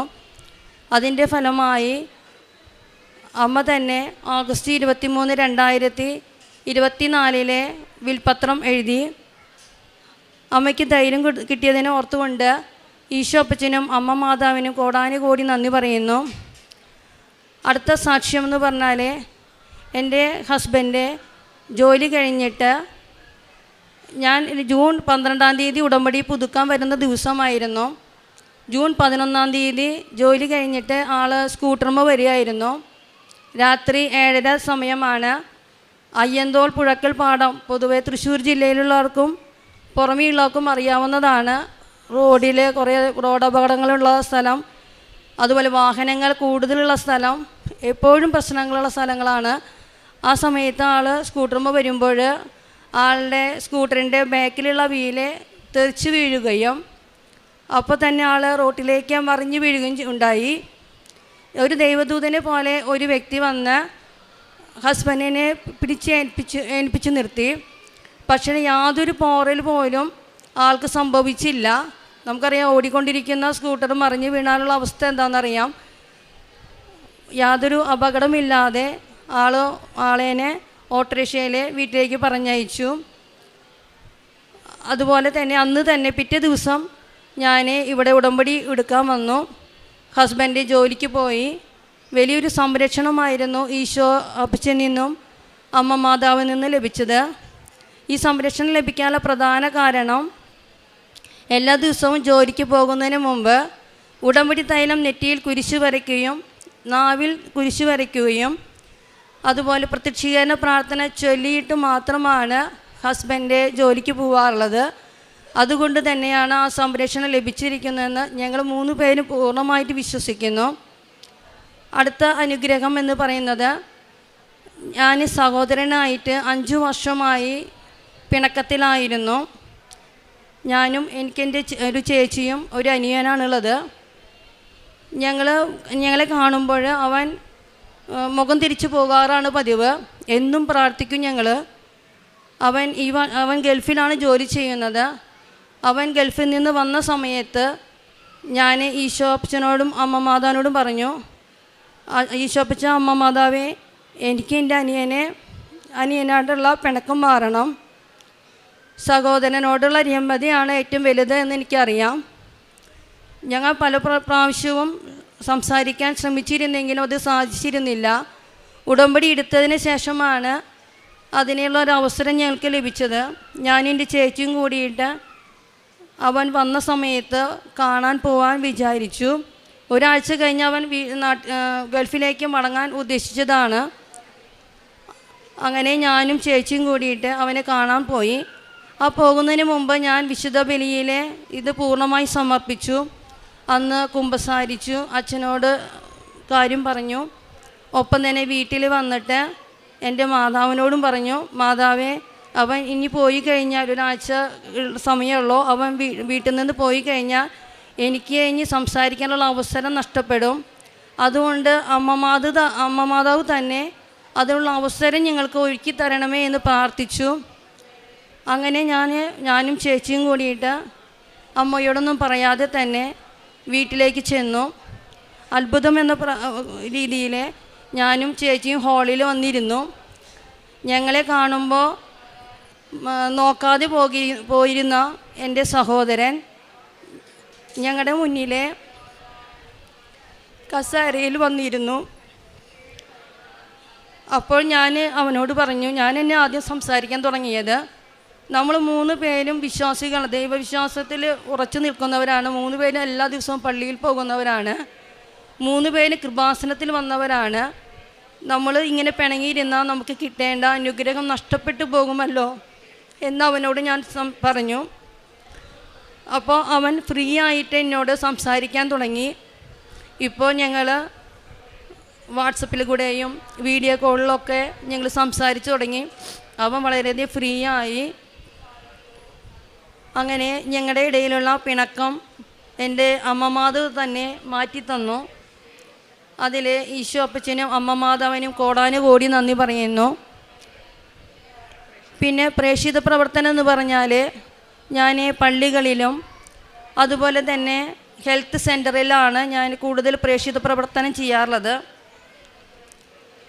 ഇതു മുമ്പ് ഞാൻ ഒരു പ്രൈവറ്റ് കോളേജിൽ പഠിപ്പിച്ചിരുന്നു. അതുകൊണ്ട് തന്നെ ഞാൻ അവിടെയുള്ള കുട്ടികൾക്ക് കൃപാസന പത്രം കൊടുക്കാറുണ്ട്. ഒപ്പം തന്നെ പ്രത്യക്ഷീകരണ പ്രാർത്ഥന അത് എഴുതി, അതിൽ വിശ്വാസപ്രമാണം, അതുപോലെ സ്വർഗസ്വനായ നന്മ നിറഞ്ഞ മറിയം ഒക്കെ എഴുതിയിട്ട് ആ കുട്ടികൾക്ക് ഞാൻ കൊടുക്കാറുണ്ട്. ക്രിസ്ത്യൻ സ്ഥാപനമായാലും അക്രൈസ്തവരെ നല്ലപോലെ വരുന്നൊരു സ്ഥാപനമാണ്. അതുകൊണ്ട് തന്നെ അവർക്കും വളരെയധികം അനുഗ്രഹങ്ങൾ ഈ കൃപാസന പത്രത്തിലൂടെ അവർക്ക് ലഭിച്ചിട്ടുണ്ട്. പിന്നെ ഹെൽത്ത് സെൻ്ററിൽ പോയി കഴിഞ്ഞാൽ ഞാൻ നേരത്തെ പോയിരിക്കും. എന്നിട്ട് ആൾക്കാർ വരുമ്പോൾ അവരോടൊക്കെ എനിക്ക് ആദ്യം കിട്ടിയിരിക്കുന്നത് മകൻ്റെ പ്ലേസ്മെൻറ്റ് മുഖാന്തരം. അവൻ 22.5 വയസ്സിലാണ് ജോലിക്ക് കയറിയത്. അപ്പോൾ അത് ഞാൻ അവരോടൊക്കെ പറയും. ഒപ്പം തന്നെ ഇവൻ സാക്ഷ്യം പറഞ്ഞ വീഡിയോ ഞാൻ അവർക്ക് ഇട്ട് കൊടുക്കാറുണ്ട്. അതിൽ അവർക്ക് വിശ്വാസമായി. അതിനുശേഷം ഞാൻ പറയും, ഇനി അടുത്ത അനുഗ്രഹം നിങ്ങളോട് ഞാൻ അടുത്ത പ്രാവശ്യം വരുമ്പോൾ പറയാം എന്ന് പറഞ്ഞിട്ടാണ് പോകാറുള്ളത്. ഈ വിൽപ്പത്രത്തിൻ്റെ കാര്യവും അതുപോലെ സഹോദരൻ പിണങ്ങിയ കാര്യമൊക്കെ കുറേ ആളുകൾക്കറിയാം. ഞാനിങ്ങനെ പറയാറുണ്ട്, ഉടമ്പടിയിൽ ഞാൻ വെച്ചിട്ടുണ്ട്. എന്തായാലും എനിക്ക് എൻ്റെ അമ്മ മാധവ് സാധിച്ചു തരും. അങ്ങനെ ഞാൻ പറഞ്ഞിട്ടാണ് പോരാറുള്ളത്. അതുപോലെ തന്നെ ഈ വ്യക്തികൾക്ക് ഞാൻ കാശുരൂപവും അതുപോലെ പത്രം അതൊക്കെ ഞാൻ കൊടുത്തിട്ടുണ്ട്. ഉടമ്പടി തേനും ഉപ്പും ഞാൻ കൊടുത്തിട്ടുണ്ട്. പിന്നെ കാരുണ്യ പ്രവൃത്തി എന്ന് പറഞ്ഞാൽ വീട്ടിൽ വരുന്ന വ്യക്തികൾക്ക് എനിക്ക് കഴിയുന്ന രീതിയിൽ ഞാൻ സഹായിക്കാറുണ്ട്. ആരെയും നിരാശപ്പെടുത്താറില്ല. അതുപോലെ തന്നെ ഞാൻ എൻ്റെ ഹസ്ബൻഡിനോടും വലിയ തുകയാണെങ്കിൽ, ചിലപ്പോൾ കിഡ്നിയുടെ കംപ്ലൈൻ്റ് ഉള്ള വ്യക്തികളാവാം, അങ്ങനെ കേട്ട് യൂട്യൂബിൽ വരുന്ന കാര്യങ്ങളാവാം, ഹാർട്ട് പേഷ്യൻ്റ് ആവാം, അല്ലെങ്കിൽ വീൽ ചെയർ ആവശ്യമുള്ളവരായിരിക്കാം. അങ്ങനെയുള്ള കാര്യങ്ങൾ വരുമ്പോൾ ഞാൻ എൻ്റെ ഹസ്ബൻഡിനോടും ഒപ്പം തന്നെ എൻ്റെ മകനോടും പറഞ്ഞിട്ട് കുറച്ചുകൂടിയും അധികമായിട്ടുള്ള തുക അവരെ കൊണ്ട് ഞാൻ അയച്ചു കൊടുക്കാൻ ശ്രമിക്കാറുണ്ട്. പിന്നെ ആത്മീയ ജീവിതം എന്ന് പറഞ്ഞാൽ ഞാൻ എല്ലാ ദിവസവും വിശുദ്ധ ബലിയിൽ പങ്കെടുക്കാറുണ്ട്. 2 ആഴ്ച കൂടുമ്പോൾ കുമ്പസാരിക്കും. അതുപോലെ തന്നെ അരമണിക്കൂറിലധികം കാലത്തും വൈകിട്ടും ഞാൻ വിശുദ്ധ ഗ്രന്ഥം വായിക്കാറുണ്ട്. അതുപോലെ അച്ഛൻ്റെ ടോക്കുകൾ നന്നായി കേൾക്കും, സാക്ഷ്യങ്ങളും കേൾക്കും, ഒപ്പം പണിയും എടുക്കും. അച്ഛൻ്റെ ടോക്കിലെ ഏറ്റവും പ്രധാനപ്പെട്ടതിൽ എനിക്കൊരു തെറ്റുള്ളത് അത് തിരുത്തി. കാരണം ഞാൻ സ്വർഗസ്ഥനായ ഞങ്ങളുടെ പിതാവേ എന്നുള്ളതിൽ ഏറ്റവും കൂടുതൽ വെയിറ്റേജ് കൊടുത്തിരുന്നത് അന്നന്ന് വേണ്ട ആഹാരം ഞങ്ങൾക്ക് തരണമേ എന്നായിരുന്നു. ഞാൻ ചെറുപ്പം മുതലേ മകൻ വന്നപ്പോൾ മകനോടും പറഞ്ഞു, നമുക്ക് വേണ്ടത് അന്നന്ന് വേണ്ട ആഹാരമാണ് മകനെ, അങ്ങനെ പറഞ്ഞ് പഠിപ്പിച്ചിരുന്നു. പക്ഷേ അച്ഛൻ്റെ ടോക്കിൽ നിന്ന് മനസ്സിലായി, പ്രലോഭനങ്ങളിൽ ഉൾപ്പെടുത്തരുതേ, തിന്മയിൽ നിന്ന് ഞങ്ങളെ രക്ഷിക്കണമേ, അതാണ് ഏറ്റവും പ്രധാനപ്പെട്ടത് എന്ന്, അതിനാണ് ഏറ്റവും വെയിറ്റേജ് എന്ന് അച്ഛൻ പറഞ്ഞതോടെ എനിക്കത് പൂർണ്ണമായും മനസ്സിലായി. പിന്നെ സമ്പൂർണ്ണ ജപമാല ഞാൻ ചെല്ലും. ചിലപ്പോഴൊക്കെ മിക്കവാറും ഞാൻ നിയോഗം വെച്ചിട്ട് ആണ് സമ്പൂർണ്ണ ജപമാല ചെല്ലാറുള്ളത്. അതുപോലെ നിത്യജീവനെ കുറിച്ചിട്ടുള്ള കൂടുതലായിട്ടുള്ള അല്ലെങ്കിൽ ആഴമേറിയിട്ടുള്ള അറിവ് ലഭിച്ചത് നമുക്കിനി വേണ്ടത് നിത്യജീവനാണെന്ന് ഞാനിപ്പോഴും ഹസ്ബൻഡിനോടും മകനോടും പറയാറുണ്ട്. ഇവിടുത്തെ സന്തോഷത്തേക്കാളും ഉപരി നമുക്ക് നമ്മുടെ അവിടെ സ്വർഗത്തിലെത്തുന്നതായിരിക്കും, അത് നിത്യജീവനാണെന്നൊക്കെ ഞാൻ പറഞ്ഞ് സംസാരിക്കാറുണ്ട്. ഇതാണ് എൻ്റെ ആത്മീയ ജീവിതം. ഇത്രയും അനുഗ്രഹം തന്നിട്ടുള്ള, പിന്നെ എനിക്ക് സ്പർശിച്ചിട്ടുള്ള ബൈബിൾ വചനം എന്ന് പറഞ്ഞാൽ 1 തെസ്സലോനിക്കാർക്ക് എഴുതിയ ലേഖനം അധ്യായം 5 16, 17, 18 വാക്യങ്ങൾ. സദാ സന്തോഷിക്കുക, ഇടവിടാതെ പ്രാർത്ഥിക്കുക, എല്ലാത്തിനും കുറിച്ച് നന്ദി പറയുക എന്നതാണ് യേശുക്രിസ്തുവിൽ നിങ്ങളെക്കുറിച്ചുള്ള ദൈവഹിതം. ഒപ്പം ഞാൻ വേറൊരു പ്രാർത്ഥനയും ഉണ്ട്, മിക്ക 7:7. അതിൽ പറയുന്നത് നിൻ്റെ ദൈവം നിൻ്റെ പ്രാർത്ഥന കേൾക്കും. ഈ 2 കാര്യങ്ങളുണ്ട്. പിന്നെ ഞാൻ പൊതുവെ ചെയ്യാറുള്ളൊരു കാര്യമാണ്, എൻ്റെ പ്രത്യേകിച്ച് മകനോട് ഫോൺ ചെയ്യുമ്പോൾ എനിക്ക് ഫോൺ ചെയ്ത് അവസാനിച്ച് കഴിഞ്ഞാൽ എനിക്കൊരു ഹല്ലേലൂയ ആവേ മരിയ പറയണം. ഹല്ലേലൂയ ഈശോയ്ക്കും ആവേ മരിയ അമ്മ മാതാവിനും. ഒപ്പം ഞാൻ എൻ്റെ ഔസേപിതാവിനും വിളിക്കാറുണ്ട്, കാരണം എൻ്റെ മകൻ്റെ നാമധേയം ഔസേപിതാവാണ്. അവസാനം ഞങ്ങൾ ഫോൺ ചെയ്യുമ്പോൾ അപ്പം എപ്പോഴെങ്കിലും അത് മറുപടി പറഞ്ഞില്ലെങ്കിൽ ഞാൻ പറയുമ്പോൾ ഞാൻ ഇവിടെ നിന്ന് ഹല്ലേലൂയ ആവേ മരിയ പറയുമ്പോൾ ഒപ്പം തന്നെ അവനും അത് തിരിച്ചു പറയണം. പറഞ്ഞില്ല ഞാൻ വീണ്ടും റിപ്പീറ്റ് ചെയ്യും, വിളിക്കും. അപ്പോൾ അവനത് അറിയാം, ഹല്ലേലൂയ ആവേ മരിയ പറയാം. ഒരിക്കൽ കൂടി ഞാൻ ഈശോ അപ്പച്ചനും അമ്മ മാതാവിനും എൻ്റെ ഔസേപിതാവിനും നന്ദി പറഞ്ഞുകൊണ്ട് എൻ്റെ സാക്ഷ്യം ഇവിടെ സമർപ്പിക്കുന്നു. എൻ്റെ പേര് ആൻഡ്രൂ ജോളി. ഞാൻ അങ്കാലിക്കടുത്ത് സെൻറ് ആനീസ് ചർച്ച് മറ്റൊരിടയിൽ നിന്നാണ് വരുന്നത്. ഞാൻ ഉടമ്പടി എടുത്തത് 2021 ഡിസംബർ 20 ഇതെൻ്റെ 2ാമത്തെ സാക്ഷിയാണ്. 2ാമത്തെ സാക്ഷ്യം പറയാൻ ആൾക്കാരിൽ കയറ്റിയിരുത്ത ഈശോയ്ക്കും മാതാവിനും വളരെ നന്ദി പറയുന്നു. എല്ലാവരെ പോലെ തന്നെ എനിക്കും ജോലിയുടെ ഒരു ബുദ്ധിമുട്ട് കാരണമാണ് ഞാൻ ആദ്യമായിട്ട് മാതാവിൻ്റെ അടുത്ത് വരുന്നത്. ഞാൻ എൻ്റെ ബിടെക് കംപ്ലീറ്റ് ആയതിനു ശേഷം എനിക്ക് നല്ലൊരു ജോലി എന്നുള്ളതിൻ്റെ ഒരു സ്വപ്നമായിരുന്നു. പക്ഷേ ഞാൻ പഠിച്ച ഫീൽഡിൽ എനിക്കൊരു ജോലി കിട്ടുന്നുണ്ടായില്ല. അങ്ങനെ ഞാൻ മാതാവിൻ്റെ അടുത്ത് വന്ന് നിയോഗം വെച്ച് അങ്ങനെ പ്രാർത്ഥിക്കുന്ന സമയത്ത് ഞാൻ കുറച്ച് ഡിമാൻഡ്സ് വെച്ച് മാതാവിൻ്റെ അടുത്ത്. ഒന്ന്, ഞാൻ പഠിച്ച ഫീൽഡായിരിക്കണം, പിന്നെ എനിക്ക് ഉടമ്പടിയിൽ നിലനിൽക്കണം. അങ്ങനെ ഞാൻ ഡിമാൻഡ്സ് വെച്ച് ഞാൻ നിയോഗം വെച്ച് ഒരു 2ാമത്തെ പുതുക്കൽ കഴിഞ്ഞ് 3ാമത്തെ പുതുക്കലൊക്കെ ആയപ്പോഴേക്കും മാതാവ് എൻ്റെ ആഗ്രഹം പോലെ എനിക്ക് ജോലി എടുത്തന്ന്. എനിക്ക് അബുദാബിയിൽ അട്നോക്കിൽ റിഗിലാണ് എനിക്ക് ജോബ് മാതാവ് സെറ്റായി തന്നത്. അപ്പോൾ എനിക്ക് 2 മാസം വർക്ക് ചെയ്താൽ 1 മാസം നാട്ടിൽ വരാം. അങ്ങനെ നാട്ടിൽ വന്ന് എനിക്ക് ഉടമ്പടി പുതുക്കാം, ഉടമ്പടിയുടെ കാര്യങ്ങളൊക്കെ ചെയ്യാം, തിരിച്ചു പോകാം. അങ്ങനെ എനിക്ക് വർക്ക് ചെയ്യാൻ പറ്റി. പക്ഷേ എനിക്ക് സാലറി കുറച്ച് കുറവായിരുന്നു. അപ്പോൾ ഞാൻ കുറച്ചാളായപ്പോൾ മാതാവിനോട് പറഞ്ഞു, അതായത് കുറച്ചും കൂടി സാലറിയുള്ളൊരു ജോലി എനിക്ക് വേണം എന്നുള്ള രീതിയിൽ ഞാൻ മാതാവിൻ്റെ നിയോഗം വെച്ച് പ്രാർത്ഥിക്കാൻ തുടങ്ങി. അങ്ങനെ ഞാൻ പ്രാർത്ഥിക്കാൻ തുടങ്ങി. ഇപ്പോൾ എന്താ പ്രശ്നം എന്ന് വെച്ചാൽ എനിക്ക് ഇൻ്റർവ്യൂസ് കിട്ടാൻ ബുദ്ധിമുട്ടാണ്. കാരണം എന്താണെന്ന് വെച്ചാൽ ഞാൻ ഓഫ് ഷോർ വർക്ക് ചെയ്യുന്നത് കടലിൽ. അപ്പോൾ എനിക്ക് ഇൻ്റർവ്യൂ നടക്കുന്ന സമയത്ത് അറ്റൻഡ് ചെയ്യാനായിട്ട് എത്താൻ പറ്റത്തില്ല. പിന്നെ ലീവിൻ്റെ സമയത്ത് ഞാൻ നാട്ടിലും വരും. അപ്പോൾ എനിക്ക് ഇൻ്റർവ്യൂസ് ഒട്ടും കിട്ടുന്നുണ്ടായിരുന്നില്ല. അങ്ങനെ ഞാൻ ഓൺലൈനിലൊക്കെ അപ്ലൈ ചെയ്തിട്ട് പിന്നെ അതുപോലെ തന്നെ കമ്പനീസിൽ ഡയറക്റ്റ് CV കൊടുത്ത്, പക്ഷെ ഒന്നും സെറ്റായില്ല അങ്ങോട്ട്. പിന്നെ ഞാനത് വേണ്ടാന്ന് വെച്ച് ഞാനത് വിട്ട്. പക്ഷേ മാതാവ് അത് വിട്ടില്ലായിരുന്നു. ഒരു ദിവസം ഞാൻ ഉറങ്ങിക്കിടക്കുന്ന സമയത്ത് എനിക്കൊരു കോള് വന്ന് മാതാവായിട്ട് വന്ന കോളാണെന്നെങ്കിൽ തോന്നുന്നു, അല്ലാതെ വേറെ വഴിയില്ല. കോള് വന്നിട്ട് എൻ്റെ അടുത്ത് പറഞ്ഞു, ഇൻ്റർവ്യൂ നാളെ ചെയ്യാൻ റെഡിയാണോ എന്ന് ചോദിച്ചു. അപ്പോൾ ഞാൻ പറഞ്ഞു, ഞാനിങ്ങനെ ഓഫ് ഷോറാണ് വർക്ക് ചെയ്യണേ, അപ്പോൾ എനിക്ക് ഇൻ്റർവ്യൂ അറ്റൻഡ് ചെയ്യാൻ വരാൻ പറ്റില്ല എന്ന് പറഞ്ഞു. അപ്പോൾ അവർ പറഞ്ഞു, കുഴപ്പമില്ല, നമുക്ക് ഓൺലൈൻ ചെയ്യാമെന്ന് പറഞ്ഞു. അപ്പോഴും എനിക്ക് പ്രശ്നമാണ്. കാരണം എന്താണെന്ന് വെച്ചാൽ റെഗുലർ വർക്ക് ചെയ്യുന്നവർക്കറിയാം, ഓഫ് ഷോർ വർക്ക് ചെയ്യുമ്പോൾ നമ്മുടെ ഫോണിൽ ക്യാമറ ഉണ്ടാകാൻ പാടില്ല. അപ്പോൾ ഫോണിലെ ക്യാമറ റിമൂവ് ചെയ്തിട്ടാണ് ഞാൻ പോകുന്നത്. അപ്പോൾ ഞാൻ പറഞ്ഞു, എനിക്ക് ക്യാമറ ഇല്ല, അറ്റൻഡ് ചെയ്യാൻ പറ്റില്ല എന്ന് പറഞ്ഞു. അപ്പോൾ അവർ പറഞ്ഞു, അത് കുഴപ്പമില്ല, നമുക്ക് കോളായിട്ട് അറ്റൻഡ് ചെയ്യാമെന്ന് പറഞ്ഞു. അങ്ങനെ ഫോൺ കോളിൽ ഇൻ്റർവ്യൂ എടുത്തു. ഇൻ്റർവ്യൂ കഴിഞ്ഞപ്പോൾ അവർ പറഞ്ഞു, പറയാമെന്ന് പറഞ്ഞവർ നിർത്തി, വേറെ ഒന്നും പറഞ്ഞില്ല.